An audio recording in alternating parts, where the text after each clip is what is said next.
Some signals don't come through sound or sight.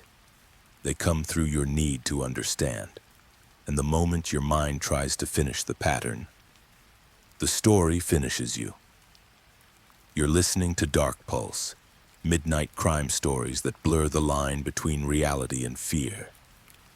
Whether you're watching this late at night, alone in your room, or listening with headphones in the dark, ask yourself one thing before this story goes any further. What if the most dangerous crime isn't murder, but the moment you finally understand everything? This is the hidden signal. The hidden signal. The signal didn't arrive with noise. It arrived with silence. At exactly 2:17 a.m., across a quiet stretch of the American Midwest, something changed. Though no alarm went off, no screen flashed red, no warning appeared. For most people, the night continued as it always did. Streets stayed empty. Phones rested face down. Sleep remained uninterrupted. But for a few, the night felt different. Not louder, not brighter, just wrong. Evan Cole was awake when it happened. He sat alone in his living room, the soft glow of a lamp cutting a small circle of light into the darkness. The TV was on but muted, an old habit he never bothered to question. He wasn't watching it anyway. He was staring at his phone, scrolling without reading, his thumb moving out of muscle memory rather than interest. Then he froze. His thumb stopped mid-scroll. A tight pressure formed behind his eyes, like a thought trying to surface before it was ready. Evan frowned, slowly lifting his gaze from the phone. The room looked the same. Couch, coffee table, half-empty glass of water. But something inside him insisted it wasn't. He swallowed. "I shouldn't be awake," he whispered, though there was no one to hear him. His chest felt heavy, not with fear exactly, but with awareness. A sense that he had just missed something important, or worse, that something had noticed him. The feeling passed as suddenly as it came. Evan laughed under his breath, shaking his head. "Get some sleep," he muttered. He stood, turned off the lamp, and walked down the hallway. He didn't look back at the television. If he had, he might have noticed the faint distortion that rippled across the dark screen.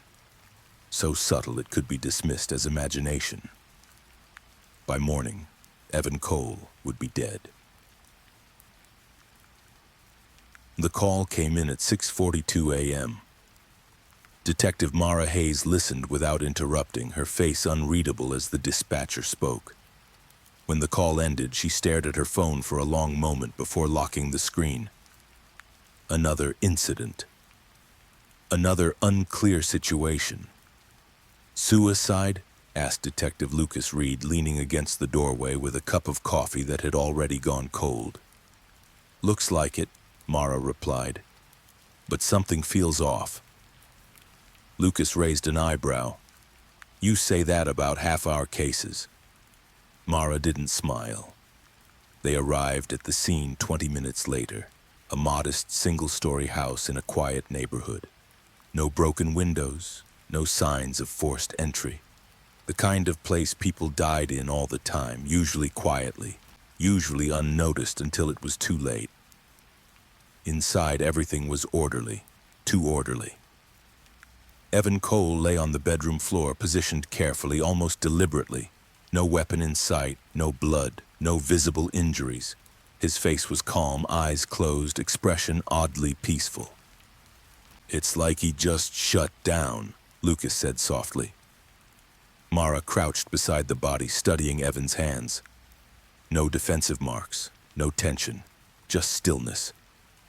"People don't usually look like this," she said. "Not when they die by choice." The medical examiner cleared his throat. "No drugs, no trauma." Heart stopped. "We'll know more after the autopsy, but right now, there's no obvious cause." Lucas exhaled slowly. "So what are we missing?" Mara stood, scanning the room.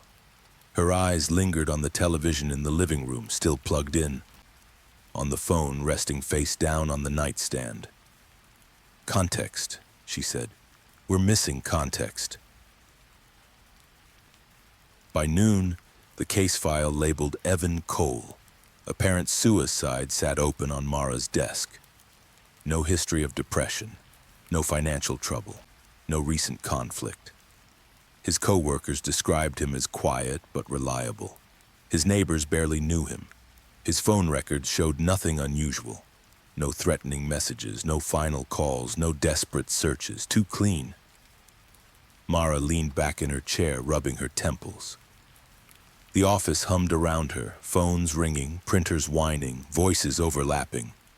But she felt strangely disconnected, like the sound was reaching her a second too late. "You okay?" Lucas asked, dropping into the chair across from her. "I keep thinking we're looking at the wrong thing," she said. "What if nothing happened? To him? What if something reached him?" Lucas frowned. "You're starting to sound like internal affairs." Mara ignored that. "He didn't leave a note, didn't prepare, didn't hesitate." Lucas shrugged. "Maybe he didn't need to.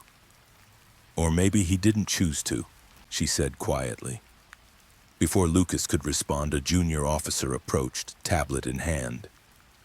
"Detective Hayes, we pulled data from Mr. Cole's electronics. There's something odd." Mara straightened. "Show me." The tablet displayed a timeline of device activity, normal usage, normal sleep patterns, except for one anomaly. Between 2:17 and 2:18 a.m., all his devices registered a brief disruption, the officer said. Not enough to trigger an alert, but enough to show up in raw data. Lucas leaned in. "Disruption how?" The officer hesitated. "It's hard to describe, not a call, not a message. More like interference." Mara felt a chill crawl up her spine. "From where?" she asked. The officer shook his head. "We can't trace it. It didn't originate from any known network." Lucas scoffed. "So what, a glitch?" "Maybe," Mara said. "Or maybe it's the only thing in this case that actually matters." That afternoon, the second call came in. Different part of the city, different victim. Same confusion. This time it was a woman in her early 30s, no signs of violence, no explanation. Family swore she was fine the night before. Mara stood in the doorway of the second crime scene, déjà vu pressing hard against her ribs. "What are the odds?" Lucas murmured. Mara didn't answer. She was staring at the woman's face, the same calm, the same stillness. And beneath it all, the same unsettling sense that this wasn't random. As they left the house, Mara's phone vibrated. A notification flickered across the screen, then disappeared before she could read it. Her heart skipped. "Did you see that?" she asked Lucas. "See what?" She stared at her phone. Nothing. No message. No alert. "Nothing," she said finally. But as she slipped the phone back into her pocket, a thought surfaced. Uninvited, unwelcome. Some things don't need to be seen to be understood. Mara slowed her steps, the weight of the cases pressing in on her. Somewhere beneath the noise of the city and the certainty of logic, something was moving, and it had only just begun to speak. That night, sleep refused to come. Detective Mara Hayes lay on her back, staring at the ceiling fan as it cut slow circles through the darkness. The room was silent except for the soft ticking of the wall clock. Each second felt louder than the last. Her phone rested on the nightstand face down. She hadn't turned it off. She told herself it was habit. She knew it wasn't. Every time her eyes drifted closed, the same image surfaced. Evan Cole's face, calm, empty, as if something had reached into him and switched something off. At 2:16 a.m., Mara's eyes snapped open. Her heart was already racing as if it had been warned. She reached for her phone, hesitated, then turned it face up. The screen stayed dark. No missed calls, No alerts, no notifications. Still, the feeling remained, a pressure behind her eyes, a pull she couldn't explain. "This is ridiculous," she whispered. She sat up, swung her legs over the side of the bed and rubbed her face. Stress did this. Long cases, too much coffee, not enough sleep. She had felt worse before, and yet... She glanced at the clock again. 2:17 a.m. The fan seemed to stutter for half a second, just once, so slight she might have imagined it. Mara's breath caught. She waited. Nothing else happened. After a long moment, she exhaled, annoyed at herself. She stood, poured a glass of water, and drank it slowly. By the time she returned to bed, the moment had passed. But the unease did not. By morning, the department was buzzing. 2 deaths in less than 24 hours. Similar circumstances, no clear cause, the kind of pattern no one wanted to say out loud yet. Mara entered the briefing room to find Lucas already there, pacing with his phone pressed to his ear. He ended the call when he saw her. "You're not going to like this," he said. Mara dropped her bag onto a chair. "Try me." "Third incident," Lucas said, "outside the city, same deal." Mara closed her eyes briefly. "Timeline?" Lucas hesitated. "Time of death estimated around 2:17. The room seemed to tilt. "Say that again." 2:17 a.m., Lucas repeated. Medical examiner flagged it because of the other cases. Mara pulled out a chair and sat down slowly. 3 deaths, 3 different locations, 1 exact moment. "That's not coincidence," she said.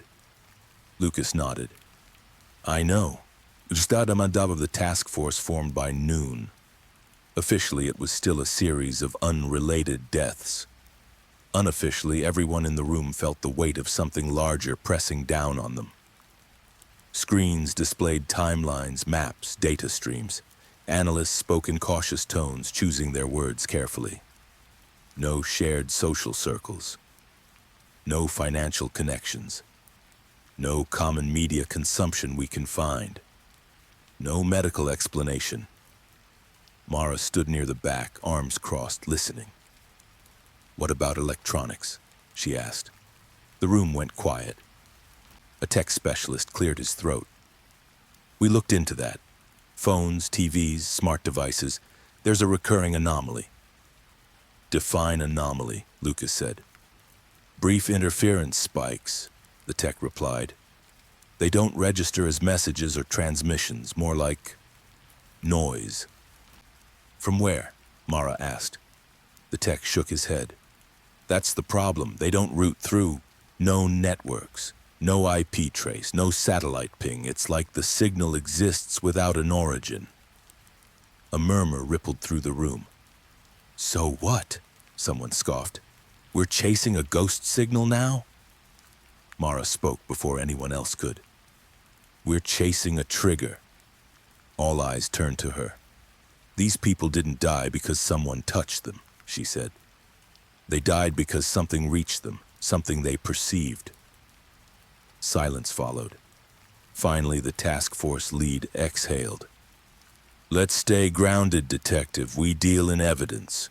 Mara nodded. "Then let's collect the right kind." Later that day, Mara reviewed interview footage from the second victim's family. The woman's sister sat across from the camera, hands clasped so tightly her knuckles had turned white. "She kept saying she needed to stop looking," the sister said, voice shaking. "I asked her what she meant. She just shook her head." Mara paused the video. "Stop looking," she replayed the clip. The sister's eyes darted away from the camera as she spoke, like the memory itself frightened her. Mara felt that familiar pressure behind her eyes again.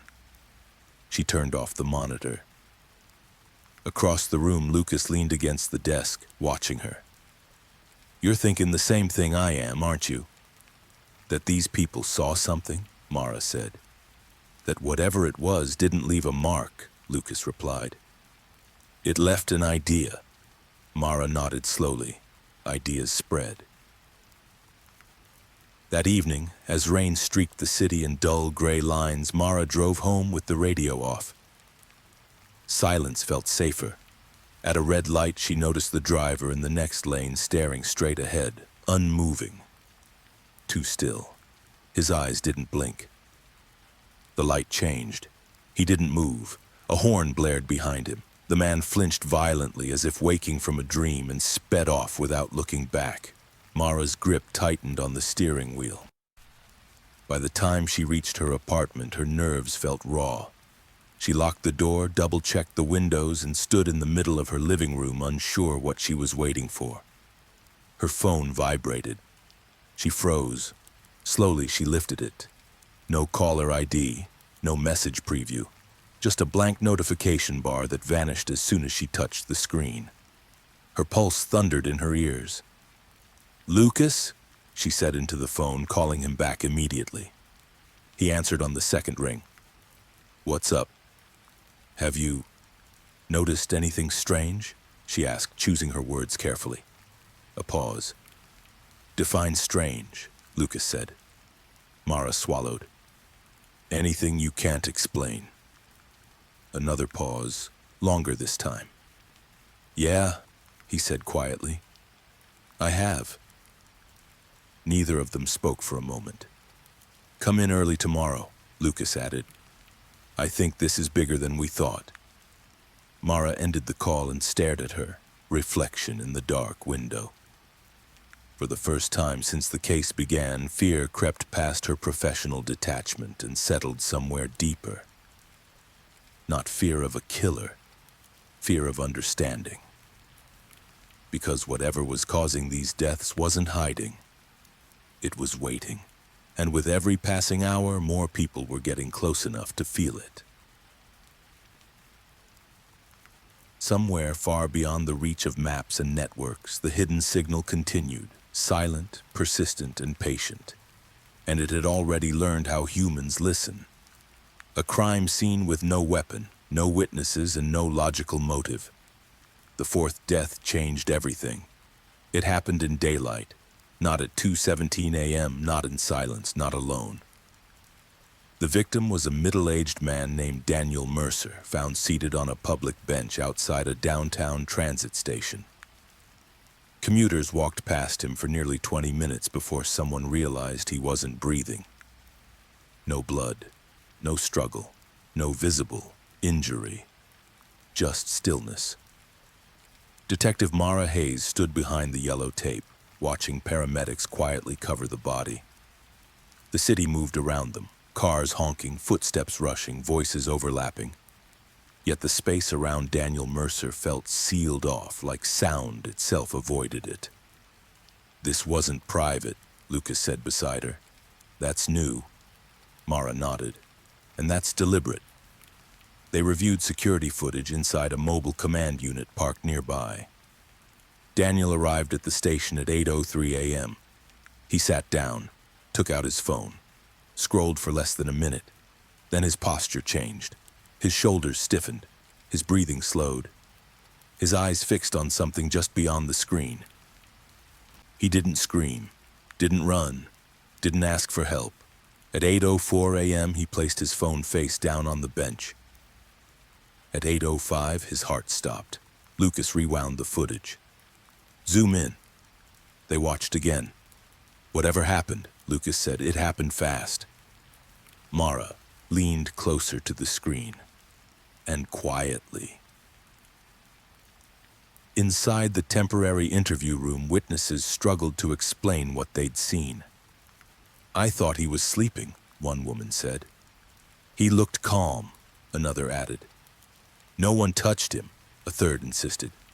When Mara asked if anyone noticed Daniel reacting to something, anything unusual, the answers grew hesitant. "He kept squinting," one man said. "Like he was trying to focus," said another. "And then he just stopped. No motive, no suspect, no crime scene in the traditional sense." By mid-afternoon, the task force room was heavy with frustration. "4 deaths," Lucas said, tapping the board. 3 at 2:17, 1 in public, no weapons, no trauma. Which tells us something, Mara replied. The method doesn't require isolation. A senior analyst folded his arms. Or it's not a method at all. Mara met his gaze. Then what is it? The analyst hesitated. Exposure. The word hung in the air. Autopsy reports arrived before sunset. All 4 victims shared the same cause of death, sudden cardiac failure. But the similarities ended there. Different ages, different health histories, different lifestyles, no toxins, no implants, no abnormalities, except one. All 4 showed extreme neurological stress markers, the medical examiner explained over speakerphone, comparable to prolonged fear or psychological overload. Lucas frowned. But this all happened in minutes. Yes, the examiner said, which is what makes it unusual. Mara stared at the report, fear, without time. That evening, Mara sat alone in the evidence room, surrounded by personal effects. 4 phones, 4 lives reduced to objects. She powered on Daniel Mercer's device. No final message, no video, no warning. Just a normal feed of news, weather, social media. Until she scrolled back. At 8:04 a.m., Daniel had opened a link. The URL was broken, unregistered, untraceable. Mara's pulse quickened. She didn't tap it. Instead, she locked the screen and slid the phone back into the evidence bag. Across the room, the lights flickered. Just once. She looked up, heart racing. Nothing else moved. You're imagining it, she murmured. But even as she said the words, she felt it again. That pressure behind her eyes, that sense of standing too close to something vast and unseen. Later, Lucas joined her with 2 cups of coffee. You look like you've been interrogating ghosts, he said, handing her one. Maybe we are, Mara replied. She told him about the broken link. Lucas exhaled slowly. You didn't open it, did you? No. Good. Mara studied him. You've seen it too. Lucas didn't ask what she meant. I keep thinking, he said carefully, about how these people reacted. Not panic, not pain, just acceptance. Mara nodded. Like they understood something. Or like they were made to, Lucas added. The room fell quiet. Outside, the city lights blurred against the rain-streaked windows. Somewhere in that noise, something invisible continued to move, untouched by distance, unconcerned with witnesses. And now, it no longer cared about the dark. The city didn't notice the shift right away. There were no sirens, no breaking news alerts, no urgent warnings flashing across screens. But something had changed. Mara felt it the moment she stepped into the precinct the next morning. Conversations dropped as she passed. People looked up from their desks too quickly, then looked away just as fast. It wasn't fear exactly, it was caution, as if everyone was suddenly aware of how little they understood. Lucas was already at the board, sleeves rolled up, eyes red from lack of sleep. We've got 5 now, he said quietly. Mara stopped cold. When? Overnight, suburban house, guy in his 40s. Wife found him sitting upright in bed, no struggle. Mara closed her eyes for a second. Time. Lucas didn't answer immediately. She opened her eyes. Lucas. 2:17, he said, again. They drove in silence. The house was still cordoned off when they arrived. Inside, the air felt thick, like the walls had absorbed something they didn't know how to release. The victim sat exactly as described, back against the headboard, hands resting neatly on his thighs, eyes open. Too open. Mara avoided looking at them for long. The wife sat at the kitchen table, wrapped in a blanket she didn't seem to feel. Her voice trembled as she spoke. "He woke up suddenly," she said. "Just sat up. I asked him what was wrong." She swallowed. He said he finally understood. Mara leaned forward. "Understood what?" The woman shook her head. "He didn't say. He just told me not to worry, that it would all make sense soon." Lucas glanced at Mara. "Another phrase, another variation, it will make sense." Back at the precinct, the task force atmosphere had changed from confusion to something closer to dread. A whiteboard listed times, locations, names. The pattern was impossible to ignore now. "This isn't random," a data analyst said, "but it's not targeted either." "Explain," Lucas said. "The victims don't share demographics, behavior, or digital habits," the analyst replied. "But they all experience a brief neurological spike immediately before death. Whatever this is, it's precise." "How precise?" Mara asked. The analyst hesitated. "Down to the second." A heavy silence followed. "So someone, or something, can reach inside a person's head," Lucas said, "and flip a switch." "Not inside," Mara corrected softly. "Through." That afternoon, federal agencies joined the case. The tone shifted again. Less discussion, more caution. A senior official addressed the room. "We are treating this as a national security concern. All data is now classified." Mara's jaw tightened. "You think this is an attack?" "We think it's a capability," the official replied. "And we don't know who has it." Or what? Mara thought. Later, alone in her office, she stared at the evidence board until the names blurred. 5 lives, gone without warning. 5 people who had all encountered something moments before they died. She picked up her phone, set an alarm. 2:16 a.m. Then she hesitated. After a long moment, she turned the alarm off. Some instincts existed for a reason. That night, Mara sat on her couch with all the lights on. The television played quietly in the background, volume low enough to feel rather than hear. She wasn't watching it. Her phone lay on the table, screen facing up. At 2:15 a.m., her heart began to race. She told herself it was anticipation, stress, pattern recognition. At 2:16, the air in the room felt thinner. Her vision sharpened painfully, like the world had been overcorrected. Every sound seemed too clear, too close. Her phone vibrated once. No notification, no message, just vibration. Mara froze. She didn't touch it. The television image stuttered, just a fraction of a second, then continued as if nothing had happened. Her breathing grew shallow. "Don't look," a thought whispered. The clock ticked over. 2:17 a.m. Nothing happened. No pain, no collapse. The moment passed. Slowly, carefully, Mara exhaled. She was still alive, but something else settled in its place. Certainty. Whatever this was, it wasn't automatic, it was selective. The next morning, she told Lucas everything. "You tested it," he said, half disbelief, half anger. "I observed," she corrected. "There's a difference." Lucas rubbed his face.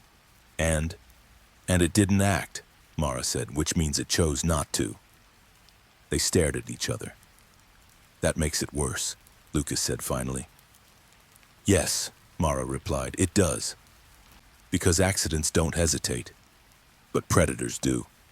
And somewhere beyond reach, beyond logic, beyond sight, something was watching. Not to strike, but to decide. Victims connected by perception rather than location. The pattern didn't show up on maps. That was the first thing that unsettled Mara. She stood in the task force room long after everyone else had left, staring at the board where locations were marked in red. Houses, apartments, a transit bench, a quiet suburban street, a bedroom, a public space.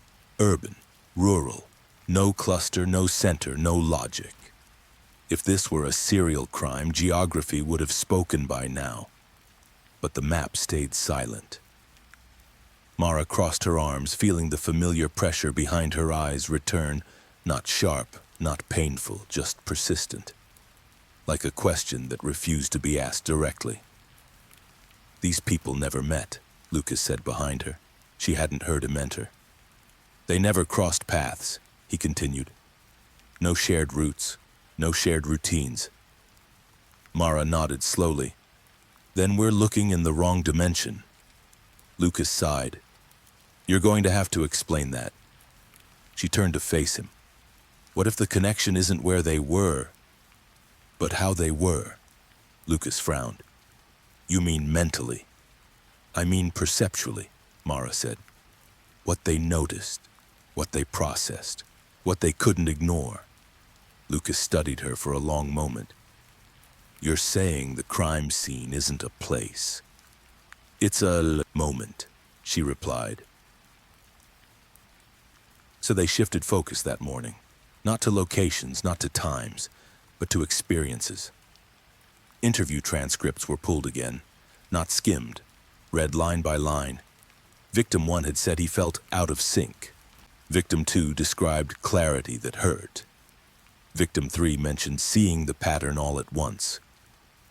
Victim 4 told his wife, it finally made sense. Different words, same implication.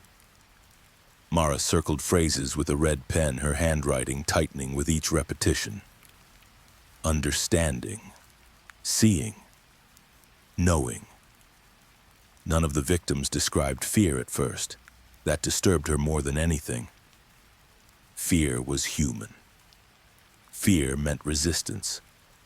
This felt like acceptance. By early afternoon, the behavioral unit joined them. A woman named Dr. Elaine Porter sat across the table, hands folded neatly, eyes sharp with professional distance. These victims weren't chosen at random, she said, but they weren't chosen for who they were either. Lucas leaned back. Then what? For how they think, Porter replied, or more specifically, how they notice. Mara leaned forward. Explain that. Porter nodded. Some people process the world differently. They pick up on inconsistencies, patterns others filter out. It's not intelligence exactly. It's sensitivity. Sensitivity gets you killed now? Lucas asked. Not normally, Porter said, unless something exploits it. Mara felt a chill. Exploits how? She asked. Porter hesitated. By overwhelming it. They reviewed psychological profiles, not just diagnoses, habits. One victim journaled obsessively, another tracked numbers for fun, another rewound scenes in movies repeatedly, another couldn't sleep without understanding how something worked. Curiosity, pattern seeking, mental persistence. Mara recognized the trait immediately. She shared it. The realization settled quietly like a weight placed carefully on her chest. Later that day, Mara visited the sister of the second victim again. The woman's apartment smelled faintly of disinfectant and grief. She kept staring at the ceiling, the sister said softly, like there was something written there. Mara took notes but kept her voice gentle. Did she ever say what she thought she saw? The sister shook her head. She said if she explained it, it would spread. Mara paused. Spread how? The sister looked at her, eyes glossy. She said understanding was contagious. The word lingered in the air long after the interview ended. That night, Mara drove aimlessly. No radio, no phone calls, just streets sliding past her windshield, lights blurring into meaningless lines.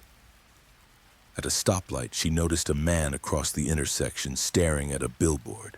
Not glancing, not reading, staring. His mouth moved slightly as if counting. The light changed. He didn't move. Mara honked. The man blinked hard, turned away abruptly, and stepped back from the curb as if burned. Mara's hands trembled on the steering wheel. Coincidence, she told herself. But coincidence had stopped convincing her days ago. Back home, she resisted the urge to check her phone. Instead, she sat on the couch and closed her eyes. Thoughts drifted in uninvited, patterns, timings, moments. Her breathing slowed. Then, a thought surfaced that wasn't hers.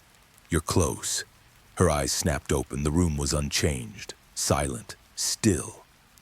Her phone lay on the table, untouched. Mara stood abruptly, heart pounding. "No," she said aloud. "That's not happening." But her voice lacked conviction.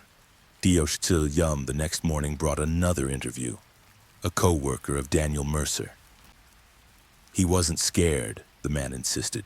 He was calm, focused, like he'd solved something big. "What kind of thing?" Mara asked. The man shrugged. He said something about noise, about how we live in it all the time and never notice. Lucas exchanged a glance with Mara. Noise. By midday, the task force whiteboard had changed. No longer names and places, now it was words. Perception, attention, awareness, exposure. "Whatever this is," Lucas said quietly, "it doesn't need proximity. It needs participation," Mara replied. They stood in silence. Outside, the city continued its routine. People walked, phones buzzed, screens glowed, millions of eyes open, millions of minds filtering reality just enough to stay safe. Mara wondered how many of them were like her, and how many were already standing too close to the edge. So that evening, a new file appeared on her desk. Unrequested, unlogged, just a thin folder. Inside was a transcript. No header, no source. Just a single line repeated over and over again. Not everyone hears a signal the same way. Mara closed the folder slowly. Her reflection stared back at her from the darkened window.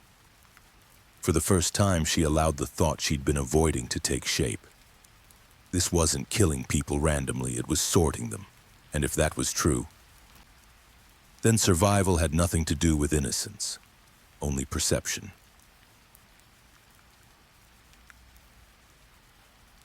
The realization did not arrive with panic. It arrived with restraint. Mara noticed it during the briefing in the way people spoke carefully now, as if certain words carried weight. Screens were dimmed. Notifications were silenced. A few officers had started leaving their phones face down, not by instruction but by instinct. Lucas leaned close and lowered his voice. "We're changing behavior."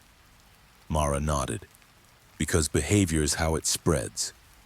No one had said the word aloud yet, but it hovered between them like humidity before a storm. Contagion. They spent the morning reconstructing moments instead of movements. What the victims were doing in the minutes before death, what they noticed, what they fixated on. The analysts charted micro-patterns, pauses in speech, eye movements, unfinished sentences. One clip showed a victim stopping mid-conversation, head tilting slightly as if listening to something behind the words. Another showed a man rubbing his temples, whispering, "Too clear," before going silent. None of it proved anything. Together it formed a shape. Mara felt the pressure behind her eyes intensify as the shape grew clearer. "Pull the logs," she said. "Not the content, the moments." The room stilled. "Moments?" an analyst asked. "Transitions," Mara replied, when attention shifts, when the brain stops filtering. They found them. Elevators, crosswalks, loading screens, the instant before sleep, the second after waking. The quiet gaps people never notice because nothing is supposed to happen there. Lucas stared at the timeline. So it waits for permission. Mara shook her head. No, it waits for openness. They debated safeguards, warnings, public advisories. Each option collapsed under scrutiny. You couldn't warn people about something you couldn't describe. You couldn't describe it without reproducing the conditions. Language itself felt dangerous. By afternoon, a new death came in. Not sudden, not clean.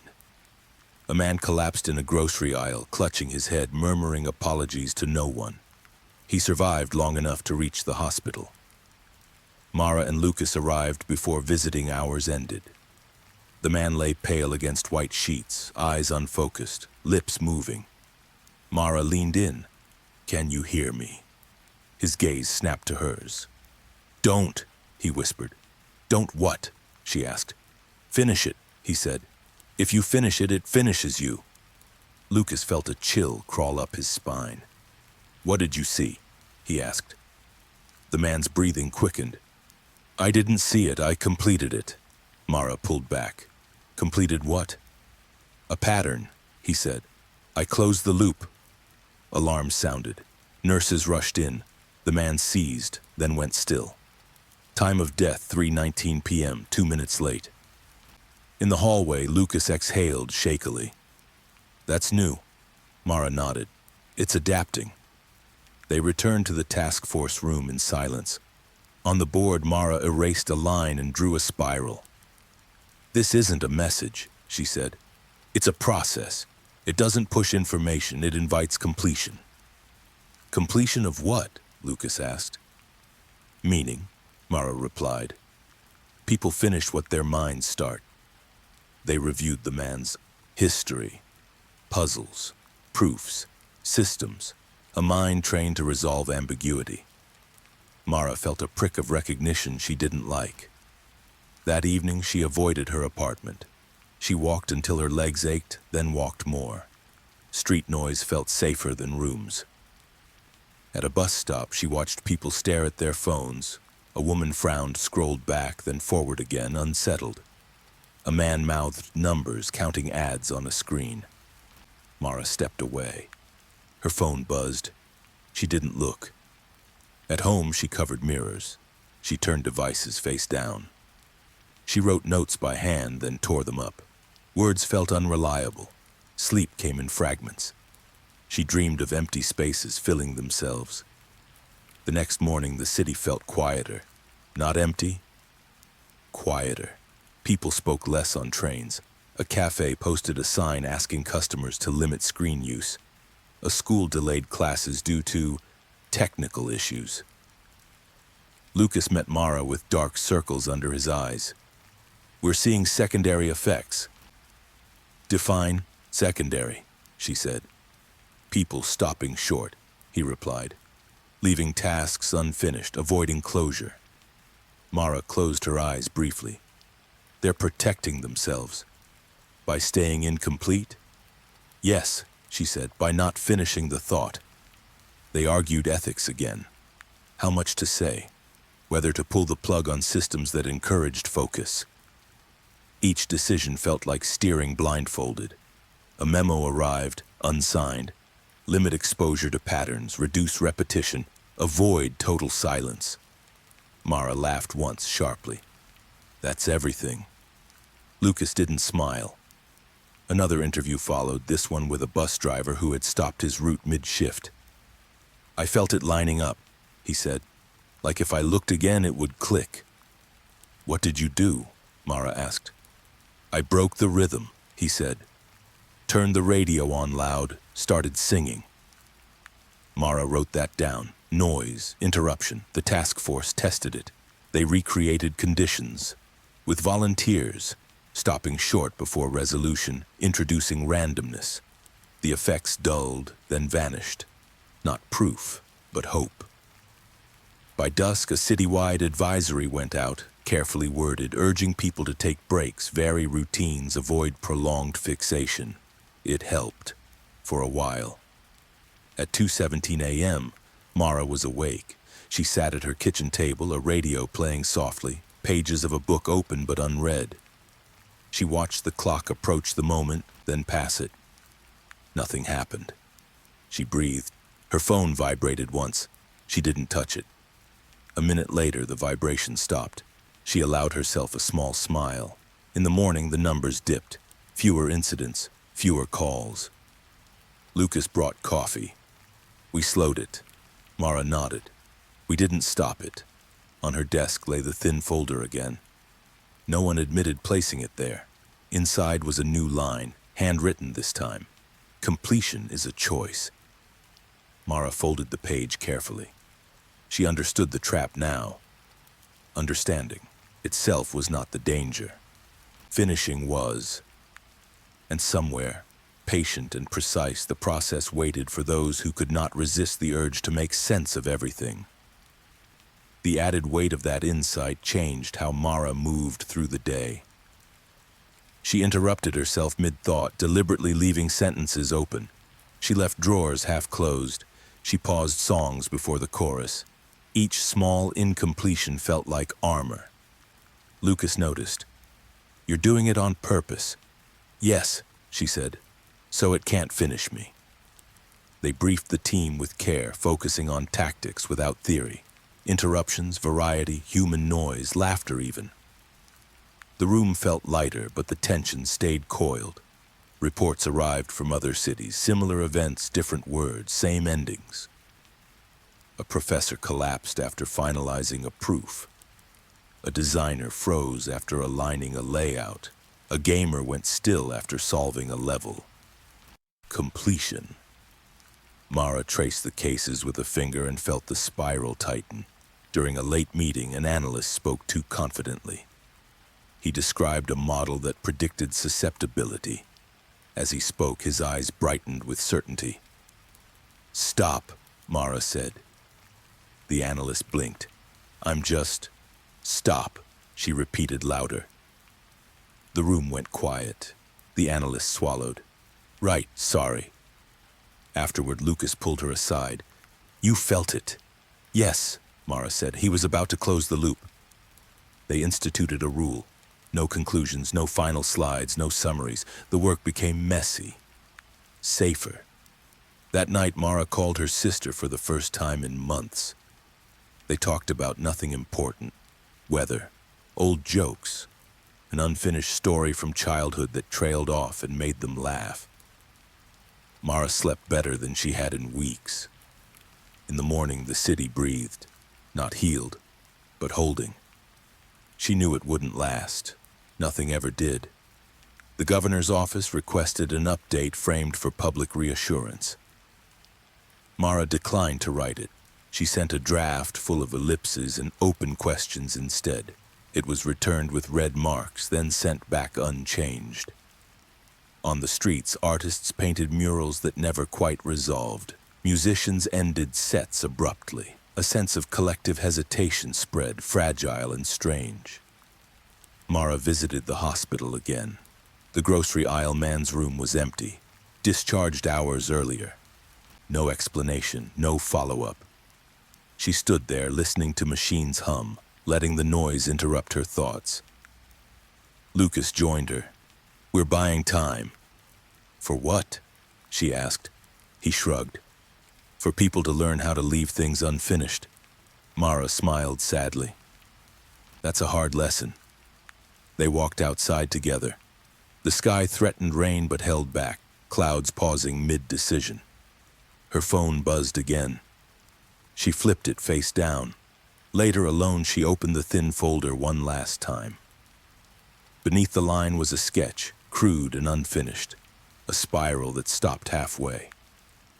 Mara closed the folder and locked it away. She would not complete it, not tonight, not ever. The choice felt small and enormous at the same time.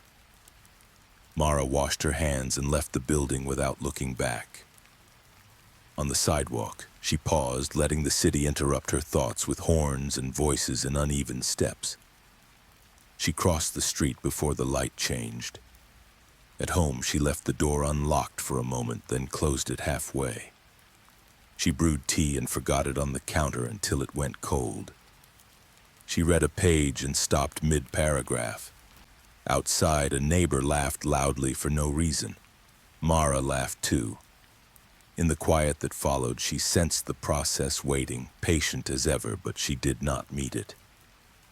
She let the moment pass uncompleted, a question unanswered, a pattern broken. Tomorrow would come, and she would leave it open. The radio played softly, a song she did not recognize, ending before she learned the chorus. She welcomed that. Mara sat by the window and watched. When rain finally decided to fall, then stop, then fall again. She counted the drops until she didn't. Her phone remained silent. Somewhere, someone chose to stop one step short, and the world tilted back toward balance. Mara rested her head against the glass and breathed. Enough for now. She turned off the light and left the room dim. Not dark, not complete. In that space between, she found rest. The night passed without ceremony. Morning waited. Mara promised herself nothing beyond the next breath. That was enough. For now. She slept. Dreams came and went, unfinished, mercifully so, leaving no answers behind. Outside, the city kept its questions. They would wait. So would she. The signal did not win tonight. That mattered. She kept it unfinished, always, for now. Endings could wait. She would not finish them, not tonight, not ever. She chose. That was enough. Tonight. Silence held. Breath followed. Time passed. Enough. She rested, unfinished, safe. For now, wait. Stay. Hidden patterns inside human behavior and fear. The patterns started showing up in places no one could photograph. Mara realized that on a Wednesday morning, standing in front of a whiteboard full of timelines and redacted memos, when the room suddenly felt too quiet, like the city outside had learned to hold its breath. They had reduced the incidents for 4 days. Not stopped. Reduced. Enough to make the department feel hopeful. Enough to make federal liaisons stop talking in clipped warnings and start talking in numbers. Then at 9:08 a.m., the numbers shifted again. Not a death, a disappearance. A college student named Kendra Voss left her apartment to walk 3 blocks to a campus cafe. Her roommate watched her step into the hallway, phone in hand, earbuds dangling, hair still damp from the shower. Kendra never made it downstairs, no camera angles, no dramatic footage, just absence, recorded in mundane details.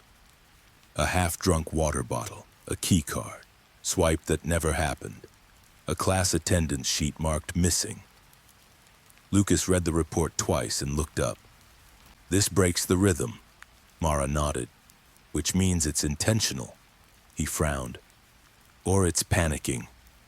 It doesn't panic, Mara said. She heard how certain she sounded and hated it. It adjusts. They drove to the apartment building and met the campus security chief in the lobby. The man's tie was too tight, his eyes too bright, the expression of someone trying to prove control while losing it. We checked every floor, he said. Stairwells, maintenance rooms, roof access. Mara kept her questions soft, almost casual.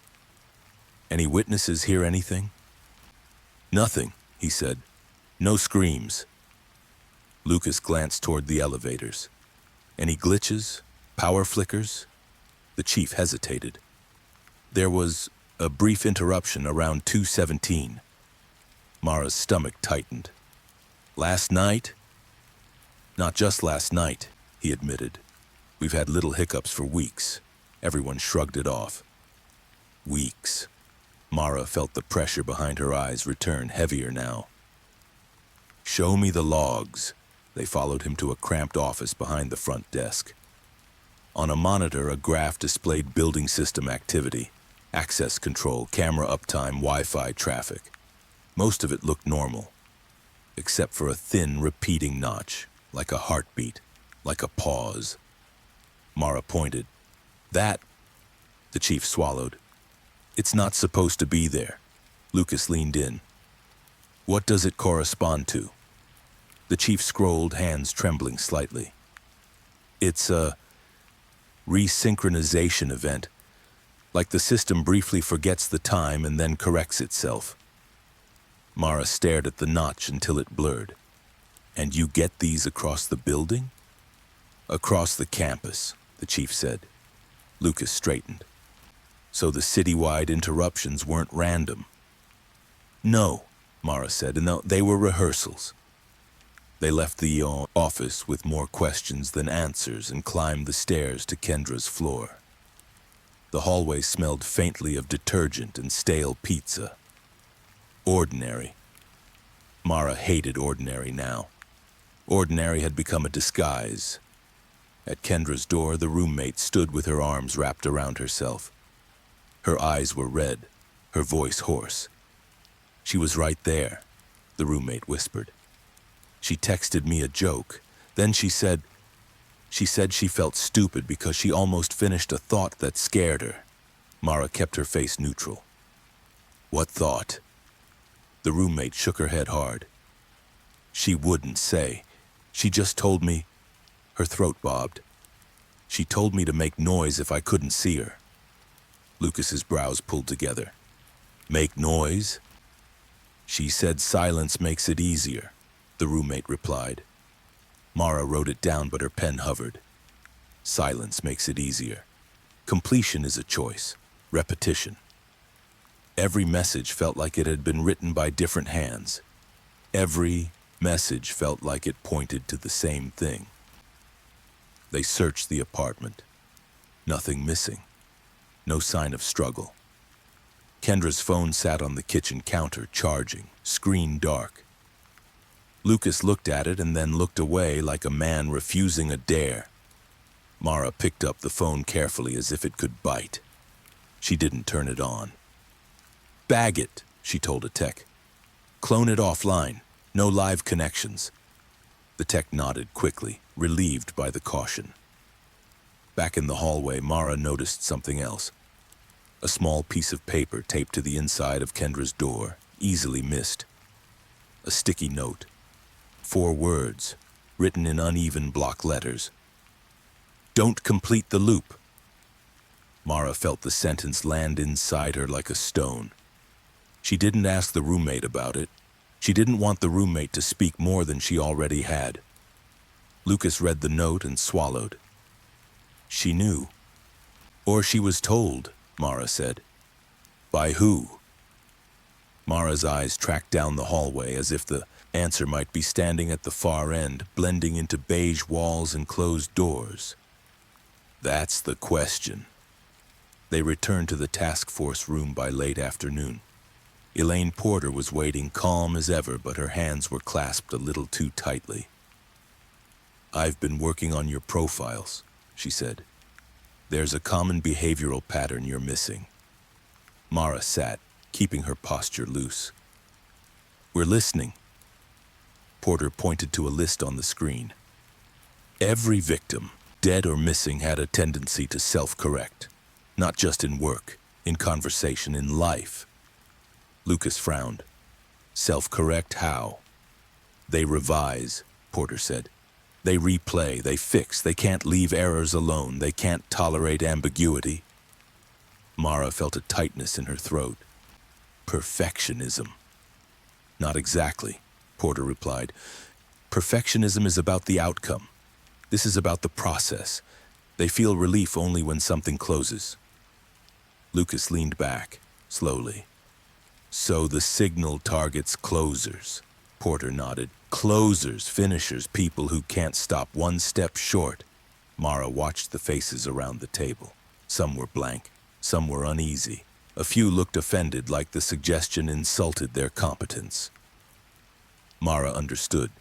The trait sounded like diligence, responsibility, the kind of thing people praised. And now it was a vulnerability. What about the ones who didn't die at 2:17? Mara asked. The grocery aisle man, Daniel Mercer in public. Porter's gaze sharpened. Those weren't failures, those were tests. It learned how much it could accelerate the process outside the moment. Lucas's jaw tightened. "You're speaking like it's a person." Porter hesitated. "I'm speaking like it has intent." The task force lead cleared his throat. "Are we talking about a human offender or a phenomenon?" Porter looked at Mara. "Both can behave the same way." Mara met her eyes. "Then we treat it like an offender until proven otherwise." A silence followed, but it wasn't empty. It was loaded, as if everyone was imagining an invisible suspect sitting among them listening. That evening, Mara stood alone at the evidence wall. She moved victims' photos slightly apart, grouping them by traits instead of time. She drew lines between them with a marker, not connecting them but enclosing them. A shape emerged, a web of habits, anxieties, compulsion. Lucas entered quietly and watched. "You're building a profile." "I'm building a boundary," Mara said. "For what?" "For who gets pulled," she replied. Lucas stepped closer. "And what about who does the pulling?" Mara didn't answer immediately. Her mind returned to the sticky note. "Don't complete the loop." A warning like that didn't come from a murderer who wanted the deaths to stop. It came from someone who wanted something else. Maybe rescue, maybe control, maybe the satisfaction of watching the right minds reach the right point. Mara forced herself to step back. Conclusions were dangerous, summaries were dangerous. She needed to leave space. "I think we're being trained," she said finally. Lucas's face tightened. "Trained to what?" "To respond the way it wants," Mara replied. "To fear closure, to chase patterns, to stay just close enough." Lucas looked at the web again. "Why would it want that?" Mara's voice dropped. "Because it isn't just killing. It's selecting." Outside the precinct windows, the city lights flickered in the rain. Not a blackout, not a warning. Just a brief hesitation, like the grid itself had learned to pause. Mara felt her phone vibrate in her pocket. Once, then nothing. She didn't check it. Lucas noticed anyway. "You're doing that more." "I'm practicing," Mara said. "Practicing for what?" Mara stared at the board until her eyes watered. "For the day it tries to make me finish." Lucas's expression softened, just a fraction. "And when that day comes?" Mara turned, letting the room's noise interrupt her thought before it could become a promise. "When that day comes," she said, "I'll make sure I'm not alone." She walked away from the board, leaving one line unconnected, one habit unexplained, one question deliberately open. Behind her, the web waited. So did the thing that had drawn it. They worked late. The cloned phone data arrived on an isolated laptop, air-gapped, cables tagged like evidence in a bomb case. A tech named Rafi opened the report with hands that tried not to shake. "No media files," he said. "No strange apps. But there's a repeating wake event. The device registers a focus shift without showing a notification." Lucas frowned. "Does it show what she was looking at?" "Not exactly," Rafi replied.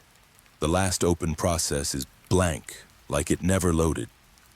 Mara kept her eyes on the numbers, not the screen. "Timestamp," Rafi pointed.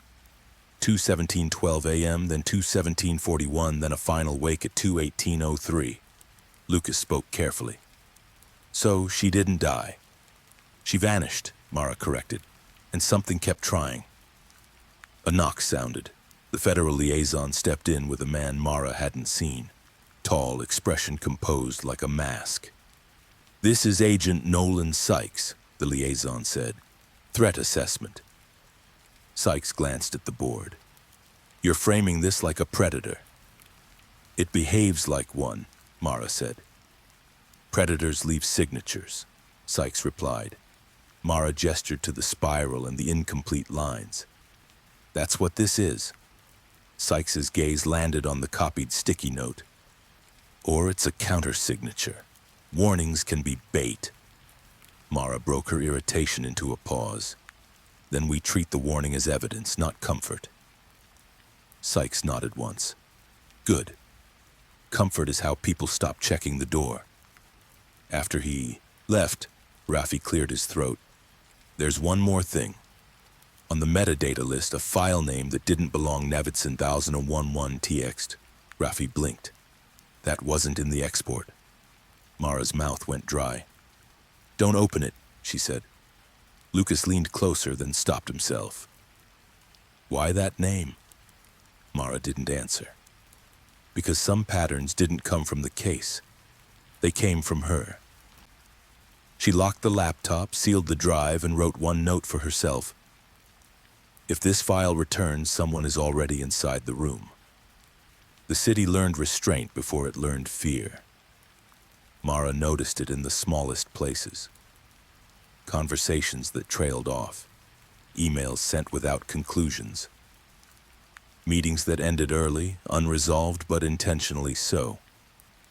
People laughed more loudly than necessary, as if noise itself had become a shield. The advisory hadn't named the threat, it hadn't explained the why. It simply suggested habits. Break routines, avoid prolonged focus, interrupt. Repetition. It sounded harmless, it wasn't. Habits were identity, and identities resist change. The first backlash came quietly. A software engineer refused to stop debugging. He told his supervisor that unfinished code felt like suffocation.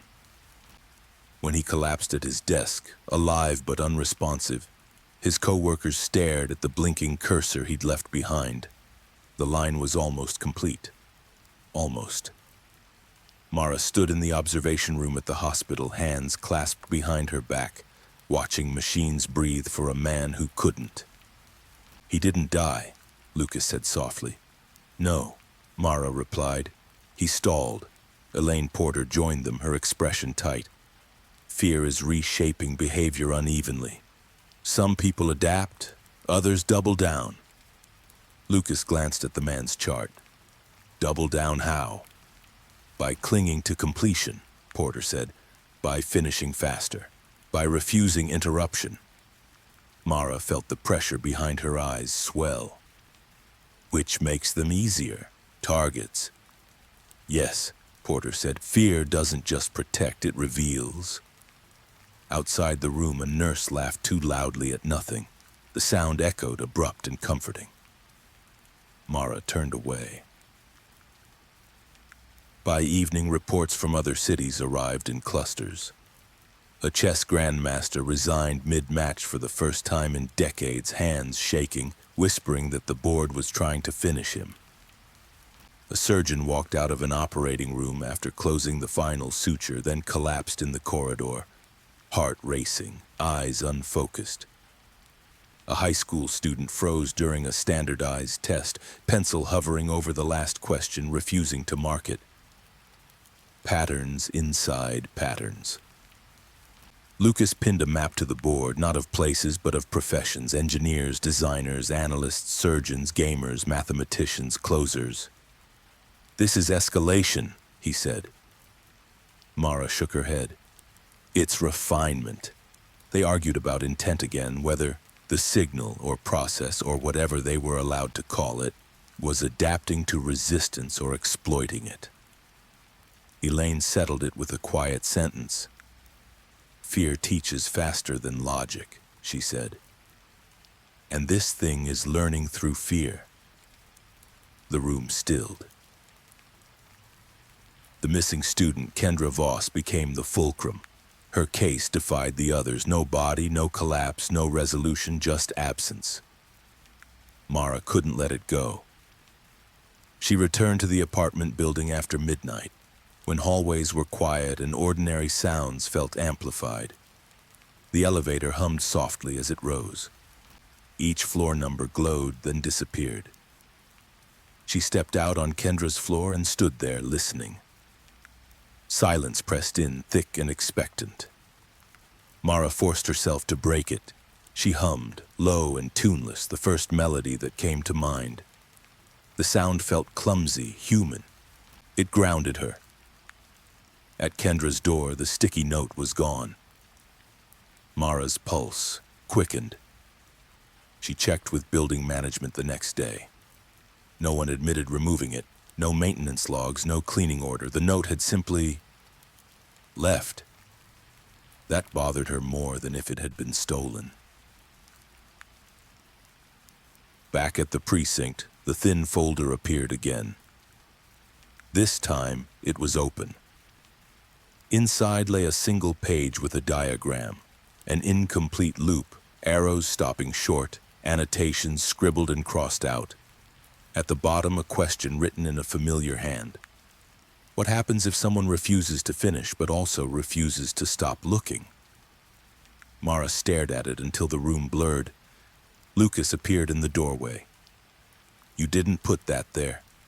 "No," she said, "and I didn't ask it that question." He frowned.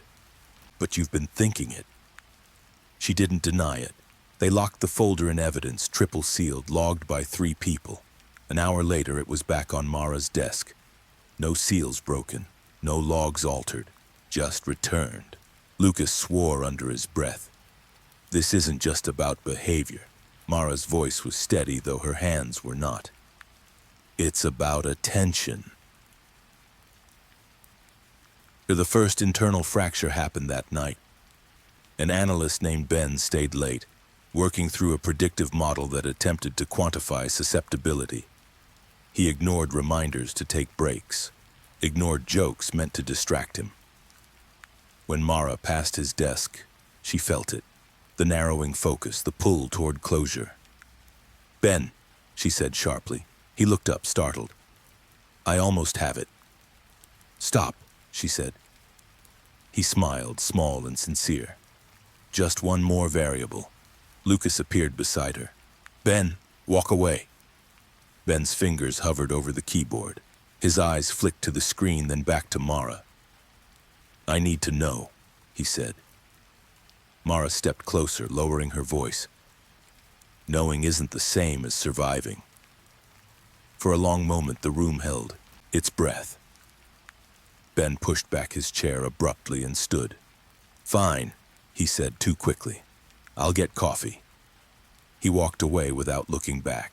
The model remained open on the screen, unfinished. Mara closed the laptop and powered it down. Lucas exhaled. That was close. Too close, Mara said. By the end of the week, the city lived in half steps. People stopped finishing sentences. Art exhibitions featured sketches without final strokes. News anchors avoided wrap-ups, letting segments drift into weather or music. It was fragile, artificial, and it worked, just enough, until it didn't.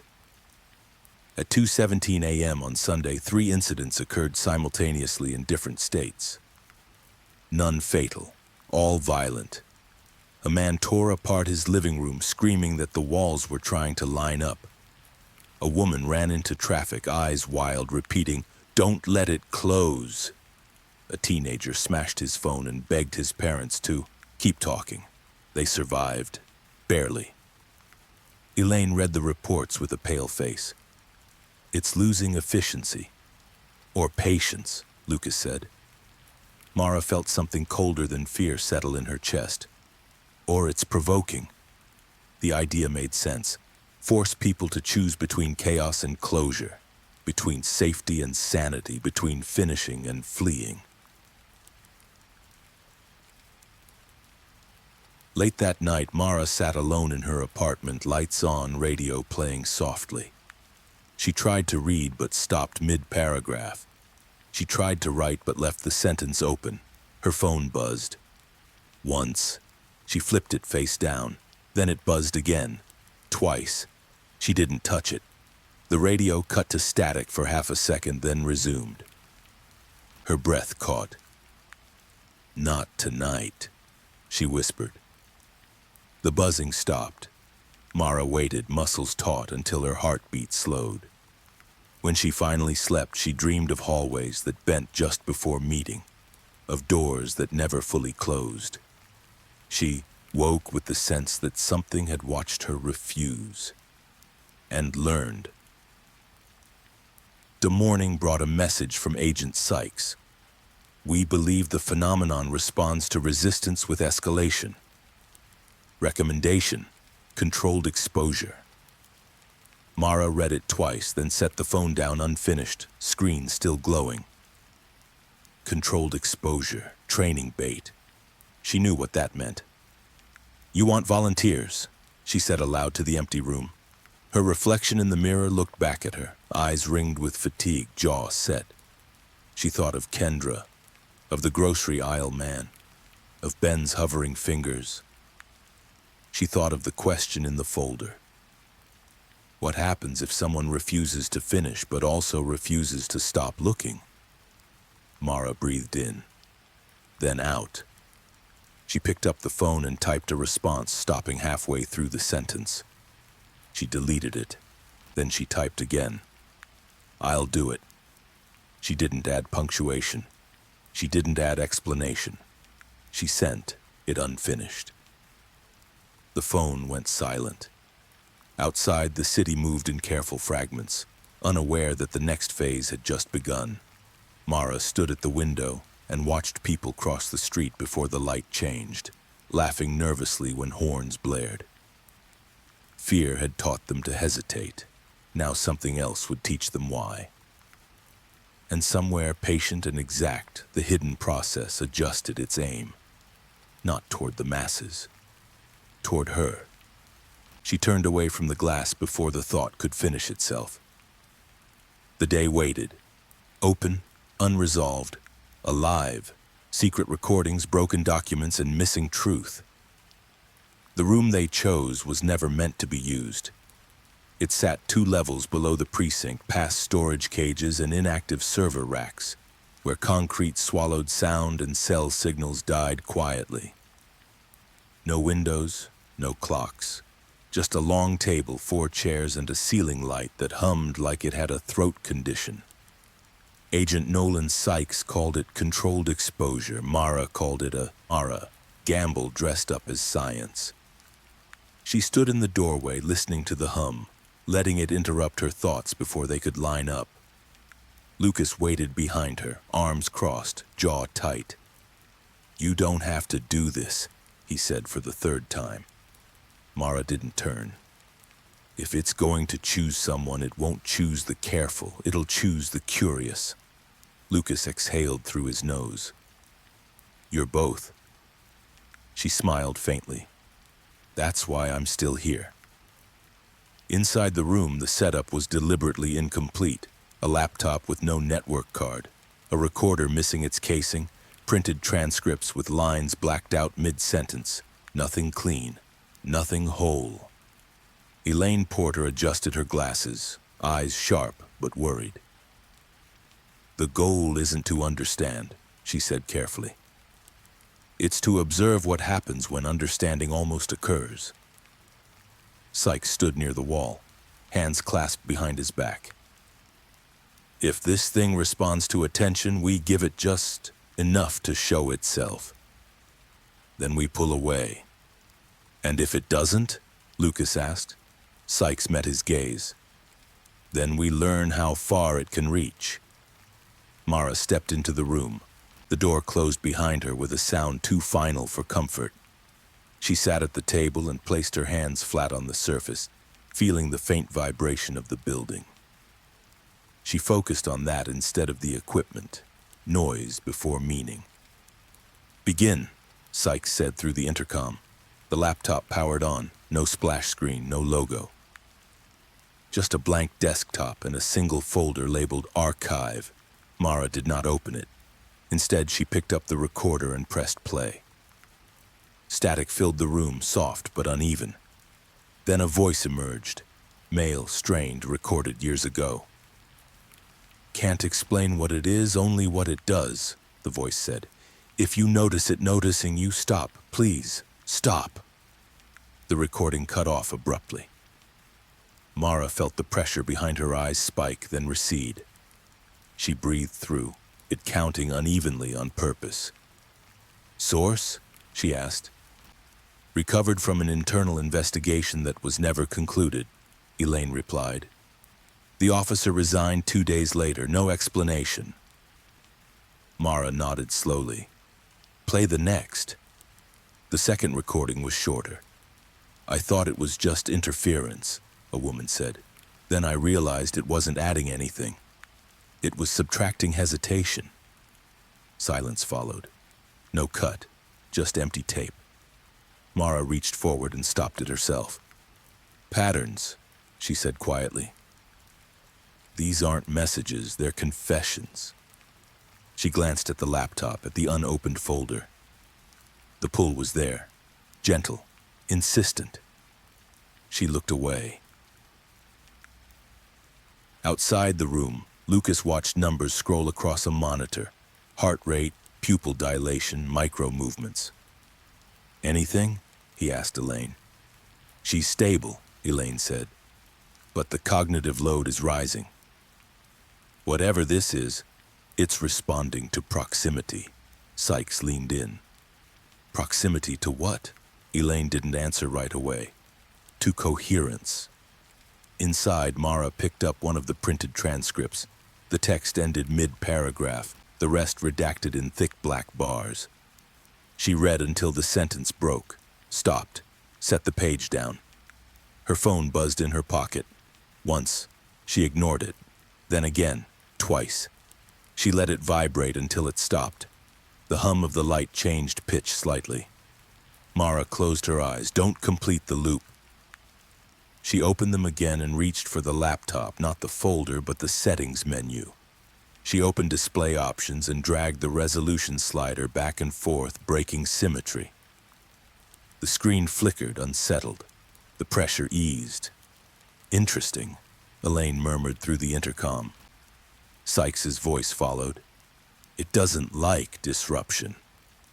No, Mara said aloud. It doesn't like ambiguity. She pushed her chair back and stood, pacing unevenly. Each step different, each pause irregular. She spoke as she moved, letting words fall apart. You're not a signal, she said, and you're a habit. The room stayed quiet. Then the laptop chimed softly. A new file appeared on the desktop. No folder, no name. Just a blinking cursor. Mara froze. Outside, Lucas swore. That wasn't there. Elaine's fingers flew across keys. We didn't push anything. Sykes's voice tightened. Mara, step away. Mara took one step back. The cursor typed. You are doing it wrong. Her pulse surged.